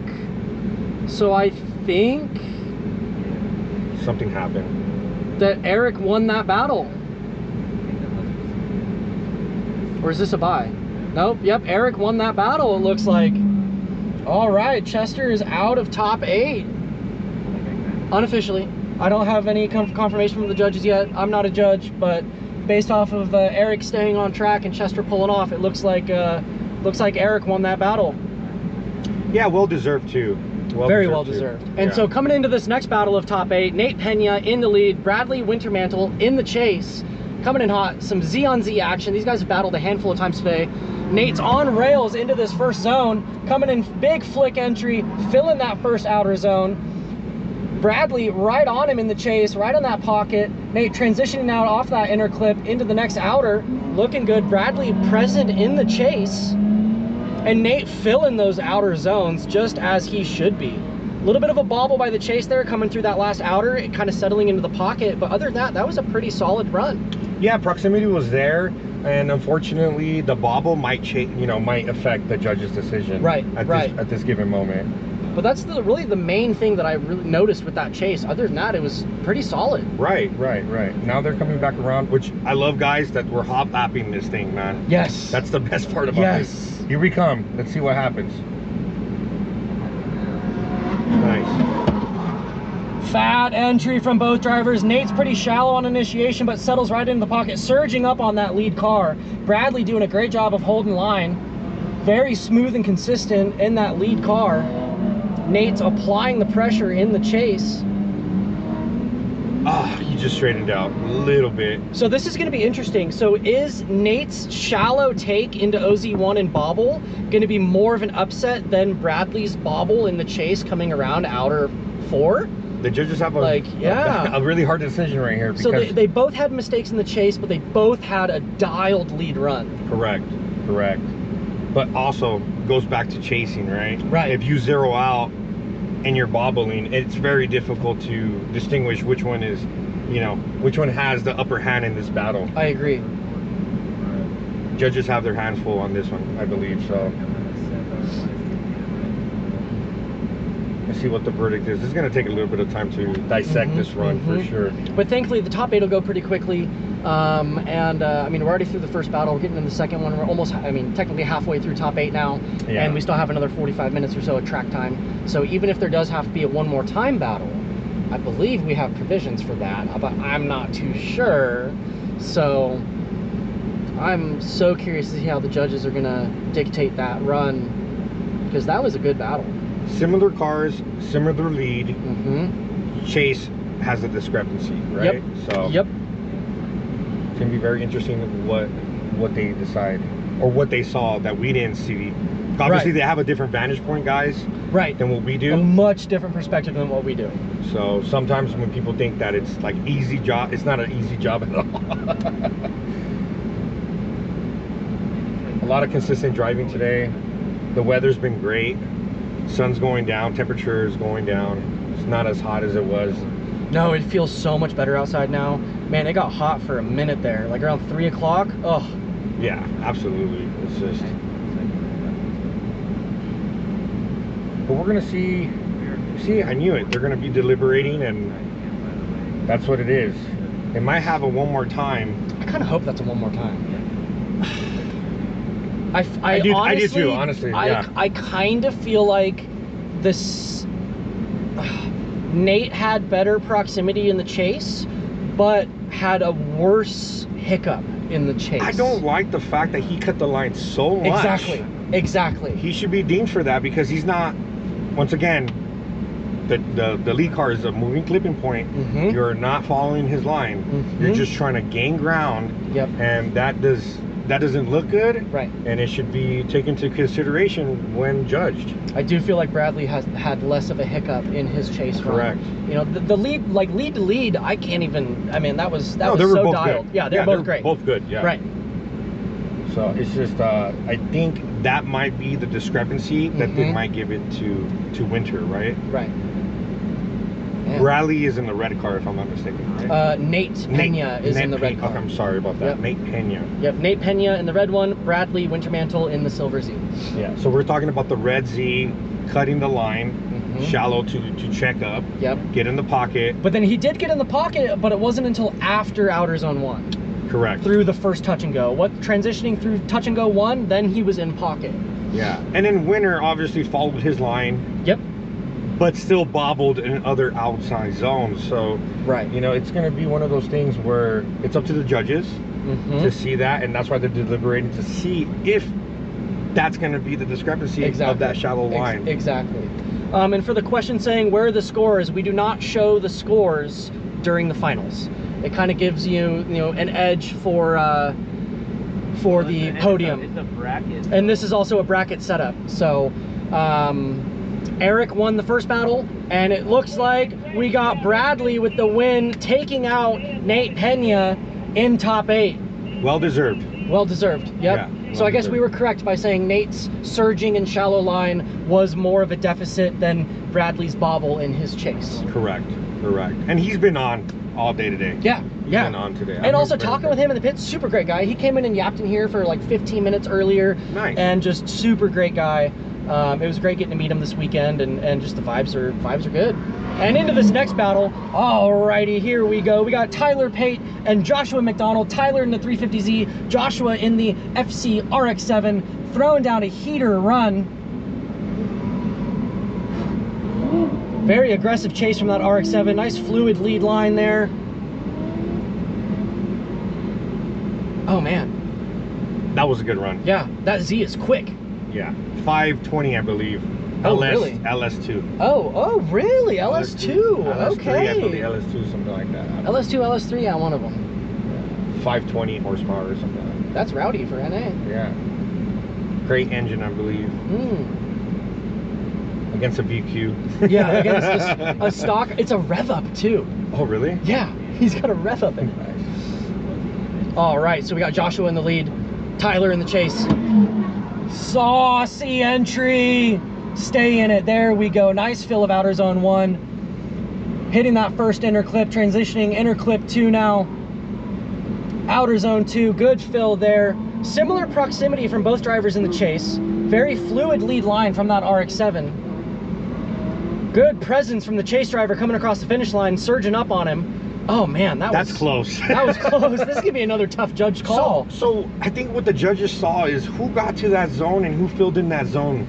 You know, who filled in that zone, because it was pretty fluid. Right. We need an instant replay of both runs. Oh man, that's one thing that I liked about when I was judging yesterday, is that I was recording each run. So before we'd make a call, we would both we would rewatch both runs. Right. And having the replay right there was awesome. Yeah. Doing your due diligence to get the right call. That's always amazing. You know. And granted, you know, the judges are not doing this on purpose. They don't want to make the bad call. Right, no, all. It's terrifying as a judge. And they're not biased at all. Like, that's what I love about the judging here. Nobody's biased. Everybody's like, okay, cool. This is what it is. This is what we saw. Giving the answers to the drivers. I've seen a couple of drivers come up to the judges, which I like, getting their feedback. And yeah, judges explaining to them exactly what they saw, exactly what they need improvement in. And yeah, I mean, there's a couple of drivers that walked away kind of, you know, bummed out, as it's normal, right? Because you don't want to lose, right? No. But the feedback and the experience is what they need to take away from this. Absolutely. You know. Absolutely. And like, as a judge, like, I've judged Drift Roulette, I've judged UDC, I've judged a handful of events, and it's like, even when it's all the homies there, it's very easy to separate person from car. And like, it's very easy to not be biased. And so it looks like Joshua McDonald gets the win for that battle, knocking Tyler Pate out of the grade 8. And I believe he went deeper into that zone for Dude, his entry was so fire. Yes. That's been his strong suit all weekend. And he's at a 200 horsepower deficit. Right. That's another factor to this. Yep, and that's the equalizer of the 235 tire. Right. So far, we've got Eric Kegney with the win, Bradley Wintermantle with the win, and Joshua McDonald with the win. Coming up next, Brad Lupi in the lead, Alex Ferreira in the chase, coming in hot. Nice spicy entry from Brad. Let's get it right where he needs to be. Alex sucking into that pocket through the rest of that first outer zone. Transition now to inner clip. Looking good through OZ2. Good presence from the chase there. Nice fluid lead line. Choking up a little bit. Let's see if we can push out and extend that transition. And they do. Look at that. Great presence from Alex in the chase. Yeah, he was pushing the whole way. He was pushing the whole way. I mean, you better make an 800-ish horsepower in that twin turbo Mustang. I think he detuned it for this comp. So, yeah, no, he did a very good job pushing. And we'll see how he does on the lead. Yep, he's had a fast entry when he's in kill mode today. Well, he has an opportunity to show us now. There we go. And he does not disappoint. There, whoa! Stay in it. Let's get it. Deep into that first OZ. Smoking those tires out. Come on, Brad. Can you suck in? Oh, one tire off. Putting the Gapplebees on Brad. Taking him out to dinner. Gosh. Cutting the line. That was spicy. Yeah, Alex was, driving with some aggression there. Yeah, he came to play. He came to play. He cut the line a little bit. Coming through that first touch and go there, yep. Yeah, I don't know. Which kind of choked up the chase, because I saw he was one tire over. Right. Once again, this vantage point that we have is we can only see so much. Yeah, we can only see so much. Yeah, but I mean, the judges. Of course. And did we get a confirmation on who won? Not yet. I mean, I've just been, whatever car drives by the straightaway. I believe Bradley. Oh. Is it Bradley or Alex? What's going on here? I think it might be Alex. Is it Alex or Bradley? Alex or Bradley? Alex or Bradley? And Alex gets wow. the win, knocking Brad Loopy out of the grade 8. Oh man. Congratulations, Alex. Good job. Make it into the final 4. Well deserved, well deserved. All right, so we got Eric Kegney, we got Bradley Wintermantle, we got Joshua McDonald, and Alex Fiera in the final 4. It's gonna be great.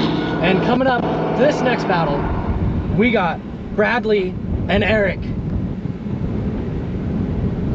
Eric Kegney in the lead in that LS Swap BMW E30. Bradley Wintermantle in the chase in that Nissan 350Z. Coming in nice big flip. Good mirroring by the chase on initiation. Good fill of OZ run by Eric in the lead. Nice and fluid, consistent. Not many corrections, I'm assuming. Good transition. And good presence from the chase driver there. A little bit of space too, that's okay. I mean, both motor-powered cars. He's running to the right, perfect. Great flick to angle by the chase there, right into pocket across the finish line. That was solid. Right. And Eric was very fluid in the lead too. Man, we got the best 4 drivers today. Dude, this was a good. The judges did their job good right. Event. Yes, they did. Yes, they did. And this is what we want to see, right? This is exactly what we want to see. This is what it's all about. This is what it's all about. I'm so excited. All right, here we go. Now, is he going to mimic? See how Eric does in the chase? Good. Oh, again, great mirror. Oh, look at that. Phenomenal entry from the lead. Eric doing a great job sucking in right onto his door in initiation. Kind of cutting that inner foot there by Eric in the chase, but all in all, looking good. A little too wide. Little bit. Oh, and a hit up on transition. Oh, he changed off. Oh! So, whoa. A little off-roading there. So I wonder if, I mean, it kind of seemed like Brad in the lead came a little shallow out of the third outer and did a quick snap narrow transition to the last outer zone. I wonder if he kind of might be at fault for Eric making a mistake on transition, because Eric was expecting him to go wide, right, to fill that last zone. Correct. He initially was not as wide as predicted, but then did get out to the zone. And yeah, I don't know. That'll be an interesting call. He did get choked up. I mean, he did definitely get a little choked up. But was he being a little too greedy through the third inner clip to that outer? Right, and following that line, because he did go wide and then kind of go wide too, but he was trying to catch up too. Yep, and playing a so little game to catch up. There's many variables.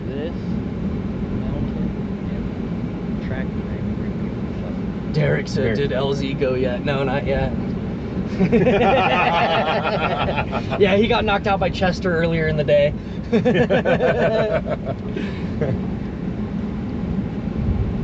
And thank you everybody for tuning into the stream. We appreciate the support. Without you guys, there is no UDC.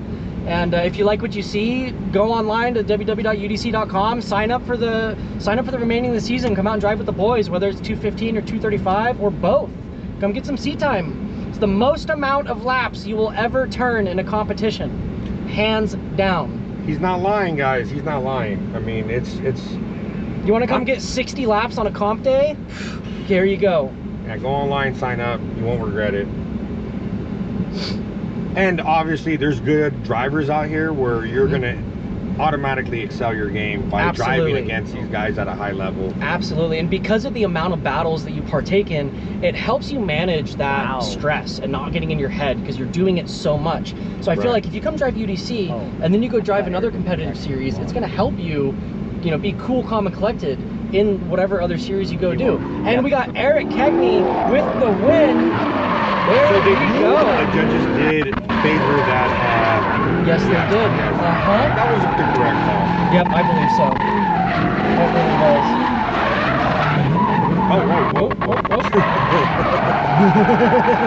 Getting a little too excited on the celebration lap. Right. All right, so Eric knocks out Bradley in the final 4.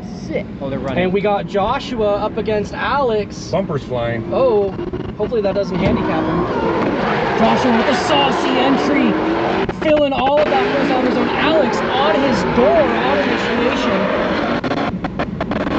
Good transition to this next outer zone. Alex applying the pressure in the chase. A little bit of a moment there in the lead. Pushing out to that final outer across the finish line. That was a dialed run. Yeah, he was applying so much pressure on him. Good composure by the lead driver. Now I hope that Joshua can keep up with Alex down the straightaway. That's going to be the factor. I feel like that's part of the reason why Alex won against Brad, is because he just kind of gapped him down the straight, and there was less chase presence. Okay, well, let's see if he puts on the heater. Oh! Definitely a little bit of a gap. Can he suck in? And he is. And he is there. A little shallow, but it's exactly what he needed to do to get that proximity. Now he's going to transition right into the pocket. Yep, right there. There we go. Good there. Yes. Oh. Transition is not there. Suck back in. Oh, shoot. No, he wasn't. No. I saw it from here. Unfortunately, his transition was off. He got lost in the smoke. Yep. And when you get lost in the smoke, you have to go back to your qualifying line. You have to know the reference points on the track itself. Yep. You know. Absolutely. Him and his spotter needs to have a good debriefing after this comp. Exactly. Got a little excited, a little ahead of himself through that second outer zone, and just trying to play catch up. And sometimes when you try to play catch up a little bit too much, you get ahead of yourself, you make one little mistake, and that's all it takes. Exactly. But going back to desensitizing yourself to competition, yes, that's exactly what this is doing. Yes. And the driver procurement aspect, like I keep on saying it, like, man, it's very, very, very good what you guys got going on here in UDs. Yeah, I'm very happy to be a part of it this season. And I'm happy. Dude, any round that you're not driving, come talk with me on the stream, because this is great. This has been great. I love to give the input to the audience out there of, like, you know, competitive drifting and what why it really they're doing takes it and the how. And yes. Yeah, because I get questions all the time like, Cisco, how do you get through the white smoke? Because you cannot see through the white smoke. You know that. Oh yeah, trust me. It's unnerving. I mean, Mohan has smoked me out. Dustin Farrell has smoked me out. Margaritas has smoked me out. Hansons have smoked me out. Right. Like, it's just, yeah, it's hard. And then you're just operating off muscle memory. I hope I'm in the right spot. Right. Whoop. And it's great, you know, because we have those, like I said, war stories, right? Right. That you only get when you're in the heat of battle, and you know, we do so much at the shops just to get to the track. Exactly. And that's just half. Driving is 10% of it. I mean, you got the battle of prepping the car, of building the car, of getting to the track, all the logistics, getting people out here to support you, you know, doing the hotel, the Airbnb, the whatever. Like, there's just so much time, energy, and effort and money that goes into just arriving. And then you have the driving aspect of it. It's so much. Yeah, it's fulfilling sponsorship obligations. If you're a family man, taking care of the family also. Right. Full-time job and race program. It's a lot. Yeah, you know, it really is. And when I line up against people like you, I know how much you put in, and that's just the respect that we have towards one another. Exactly. I'm like, you work just as hard to get to this starting line as much as I did, and that's where the camaraderie, brotherhood goes hand in hand. You know. Yep. It's like, dude, when I did comp, like, every single round, something happened. I had some sort of a handicap, something to drive around, something to worry about, and it just adds to that stress. And like, thankfully, you know, with how much seat time these guys get, like, yeah, they might run into some issues, but at the same time, like, you have so much time throughout the day to fix the cars and get them dialed in to where now that they're in finals, they can hopefully just drive with a clear mind. They're used to the layout, they're comfortable with each other, and they've driven with these guys all day long. It's not like you're just going up against some random in top 32. No, exactly. And hoping that he does what you think he's gonna do. Like, these guys have watched and driven with each other all day long. Yeah, and that's the difference between this competition and others. You know, because I've been in situations where I only have 2 laps to practice, and then I have to go for a qualifying. Exactly. And it's that's where the nerves kick in. That's where, you know, you got to be calm, cool, and collective, and you know. So I'm not seeing either car. Did I hear something about a 5-minute? Caden, do we have a call for that battle? I don't see Alex, so. I see his bumper. I don't see it.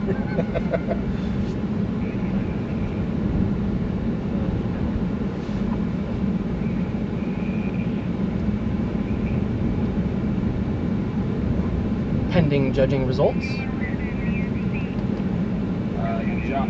Josh got that one. Really? Yeah. Josh got the win? Yeah. Are we sure? Josh got the win Is for that that battle? confirmed? The RX-7? Joshua got the win for that battle? I'll ask the judges again. We're gonna confirm. We're just Bear with us, guys. We're trying to figure this out. Josh was on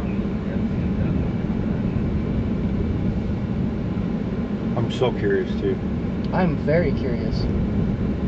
It might have been Alex's bobble on the chase on the entry. Confirmed, Joshua got the win. Oh man.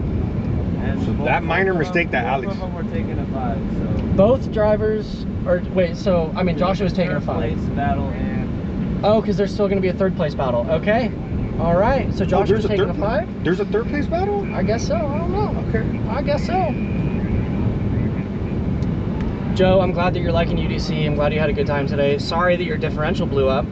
I don't have any C6 diffs, but if you want a C5 diff, I have a C5 diff for you. I think you can run a C5 diff on a C6.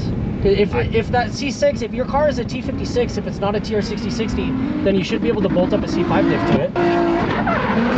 And this is a victory lap, right? Yep, Joshua throwing on a little victory celebration for getting that win. Good job to Congratulations. Josh, man. You're throwing backies, bro. Dude, he's going to be on podium 2 days in a row. He could get first place both days. That's a flex. Yeah, seriously. That's a flex. That is a bro. big flex. 215, 235. And especially never driven the series before either. Oh, this is his first year? I'm pretty sure. Don't quote me on that. He might have driven Reading or something last season. Oh, okay. first time driving with us, yeah. Huh? First time driving. This is his first time driving with us. Heck yeah. My hat's off to him. He's driving the heck out of that Dude, FC. he's on rails. He's like one of my favorite stylish guys of the weekend. Yeah, he was throwing backies over here. Yes! He wasn't getting into the zone, but he was throwing backies over here. Just saucy. And he was toning it back, and then he started making it to the zone, Yeah. and then the consistency started getting there. He's done a really good job of refining his line and his technique. I do believe that Alex had a bobble chasing him in the entry, and I think that was the determining factor for the judges. Okay. I would have to see the replay, but what I witnessed, I mean, Josh did go shallow to catch up to compensate for the 800 horsepower car that he's facing. Yes. But not a lot of corrections on his, the aspect of the chase, right? You know, but.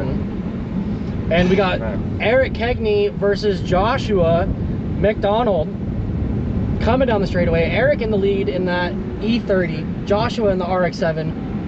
Big flick from Eric in the lead. Joshua sucking in right into the pocket through that first outer zone. And Eric cooks it. Oh, man. Getting a little too excited there. So Eric is going to be at fault for that one. At least from this POV. We're not judges. I'm not making an official call. Right. But I'm just calling it as I see it. Eric dropped the ball on that lead run. But you're still doing great, brother, because I know you're going to watch this. I know you're going to say something. You're doing great. You've been doing great the whole day. You're doing great, sweetie. So this battle with them is 1 and 2, right? I have no idea. First place and second place.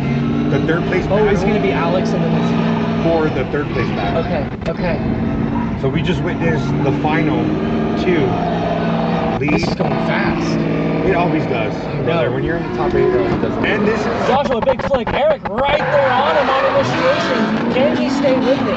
Can Joshua hold it through? All he has to do is complete this lap, and he gets the win. Otherwise, it'll be a 0 or one more time or a tie. But dude, he's holding it down. Let's get a good transition into that final outer zone. And he is, there we go, across the finish line. way to go, Joshua. Well deserved. 215 Michael, and 235. put a girl on. I'm moving back to us because it was better over there. Dude, that was great. That was good. If I wish that Eric wouldn't have spun out. I hate to see a finals battle go that way, but that's the name of the game. That is drifting. You never know what's gonna happen. Right. Back your shit in the he did an amazing fucking job trailer. today. Both drivers did. Well deserved. Josh, hell of a good There's driver. an exhaust pipe on the track. seriously. He very Super nice guy too. I was chatting with him a couple times in the pits. Just great character. And I believe Joshua gets the win, right? I'm assuming so. Or are we gonna wait to announce that? We haven't got it official from the judges, so. All right, they both pulled off track, so yeah, we're not gonna say anything. Because we don't know. We don't know. We don't know. We genuinely do not know. I can make an assumption, but you know what happens when you assume? You get disappointed. You make an ass out of you and me. Oh! This is true, guys. This is true. And I want to say this is our third place battle here. We got Bradley Wintermantle versus Alex Ferreira. I still can't pronounce your last name. I'm sorry, man. Alex Ferrari. Nice saucy entry by the 350Z in the lead. Alex right there on him, checking out the left foot brake, surging in. Nice and wide for that first touch and go. Getting that second touch and go, extending out into outer zone two. Looking good, nice momentum through the third outer zone. Transitioning out, hanging through it through. Yep, there we go, nice drive across that finish line. Great presence from the chase driver there. Looking solid, spicy finals battle. Yeah, both drivers are consistent. I'm gonna see once again if that power is gonna translate to a gap. I hope he doesn't gap him too much. Yeah. But I was very clear in the drivers meeting of haul butt down the straightaway, like just as fast as you can go, big entry. And are they gonna? Okay. That is a big gap. There we go, but he's gonna suck in. I bet he's gonna suck in at the touch and go. Come on. Let's see, flick an early transition, and then into outer zone two. There we go. And then an early transition there. Oh yeah, there we go. Nice mimicry. Lost in the stroke. Hopefully not too much. He's pulling through. Alex kind of dirt dropping right there, maybe. Just one tire. Just a little bit. A tad. I couldn't really tell if it was smoke or dirt. I think it might have just been smoke. Maybe both. Yeah. Maybe both. Maybe both. Oh boy. Man, that was a good battle. That was great. All right, well, that is going to conclude our top 8. Thank you guys for sticking around for it, but don't leave yet. Stay on the stream. We're going to do a quick, like, 5 or so minute commercial break while we go get the results and the podium set up. Stay on the live stream because we're going to live stream the announcements for first, second, third place and hand out some cash and trophies, and we want to wish trophies. We do want to wish Happy Mother's Day to every mother out there. Yes, and big to shout our out to mothers. the mothers. Yes. Thank you, mother, for birthing me. Big shout out to all the moms. But we got some cash for our winners. Come on, man. I need to fix my car, bro. I know, I gotta go. But anyways, with that being said, stay tuned. Give us like 5 or so minutes. We're gonna go hop out there and announce our podium and give out some cash.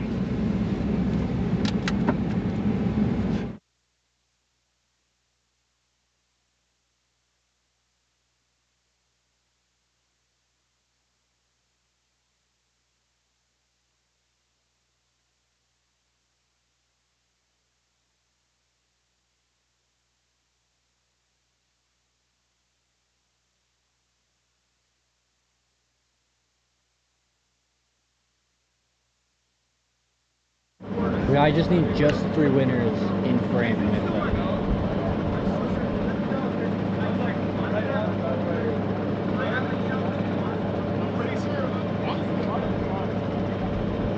But if you want to switch to this, then just...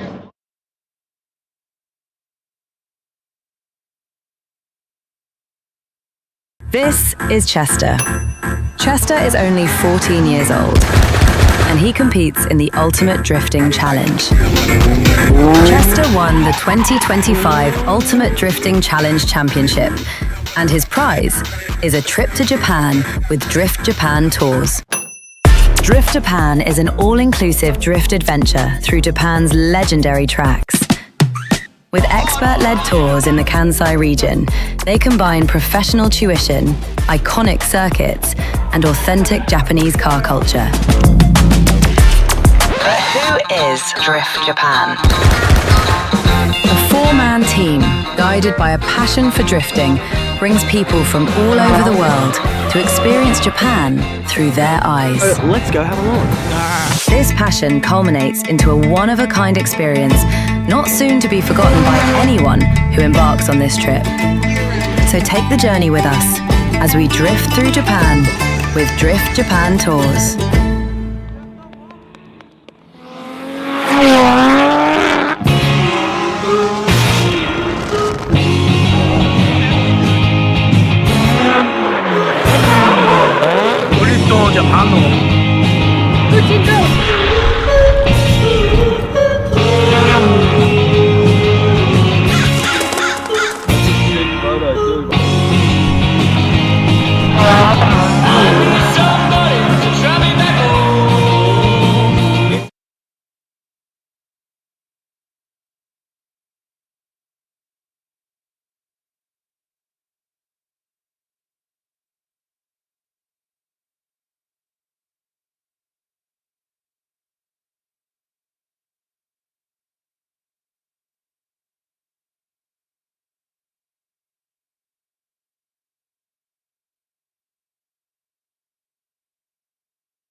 I'm going to start this off like I started off yesterday's podium ceremony. Thank you to each and every one of you guys for coming out here, whether you're a driver, family, friend, staff, media, whatever. Thank you guys for coming out, because without you guys, there is no UDC. You guys all make this happen. Thank you so, so much. So with that being said, we have our first, second, and third place for 235 season opener this year. And first place is going to go to Mr. Joshua in the FC. You're my boy, Blue! And you get $500. Woo! And second place goes to Mr. Eric Cagney. Yeah! Thank you very much. Yes, sir. And third place, last but not least, Mr. Alex Fiera, Ferrari Fiera. Woo! Good job, dude. Congratulations, boys. Thank you for coming out and driving. It was amazing watching you guys drive all weekend. Love to see the chaos. Love to see all the battles. Hope you guys had a great time. And yeah, you guys killed it. So thanks for putting on the show. Fuck yeah. Heck yeah. That was fun, dude. He won 2 days in a row. Damn. Dude. Crazy. Crazy. Top notch. Not expected. Yeah. Let's go. First place, Hell 2 yeah. days in a row. Damn. Congrats. It's gonna be a fun season. Oh yeah. It's gonna be a fun season. Oh yeah. Good job. Yes. Heck yeah. Well, with that being said, that'll conclude. Do you want to do the interview with him? Do what? Talk with him? Talk? Have him come. Oh yeah. Joshua.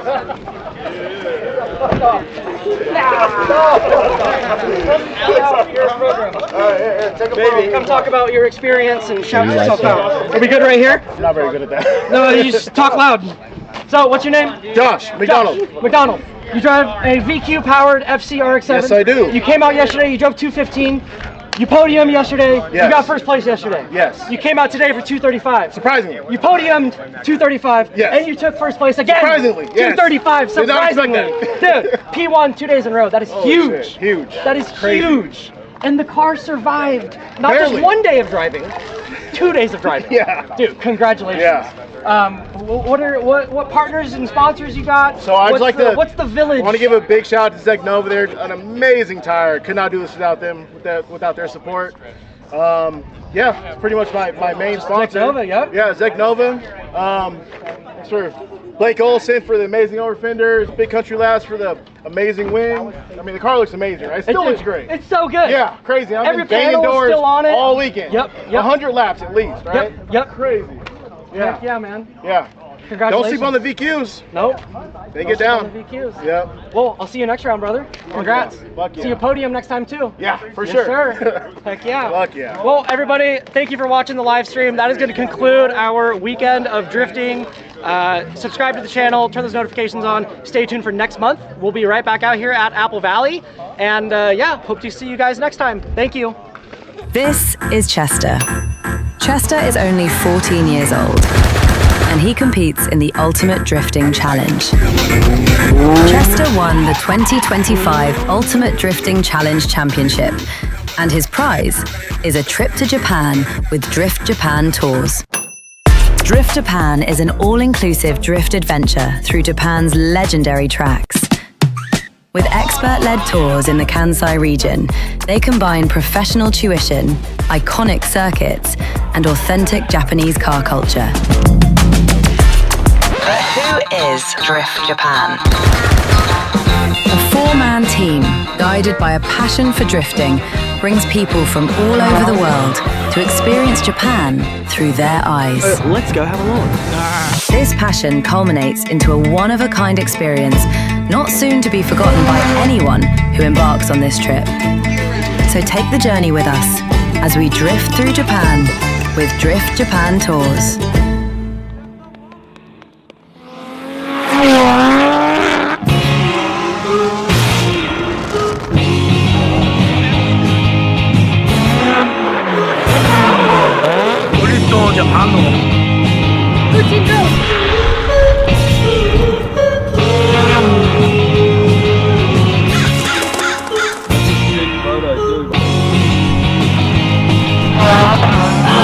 Somebody to try me back.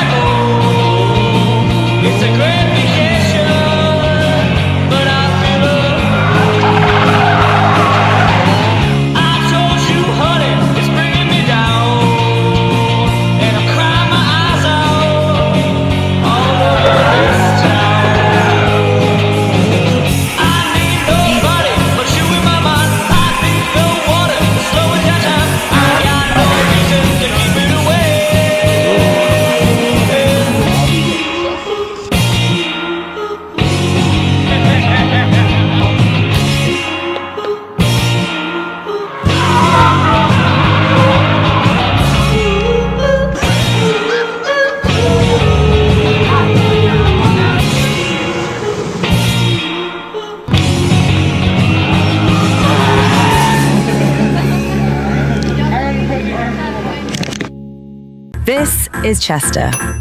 Chester is only 14 years old,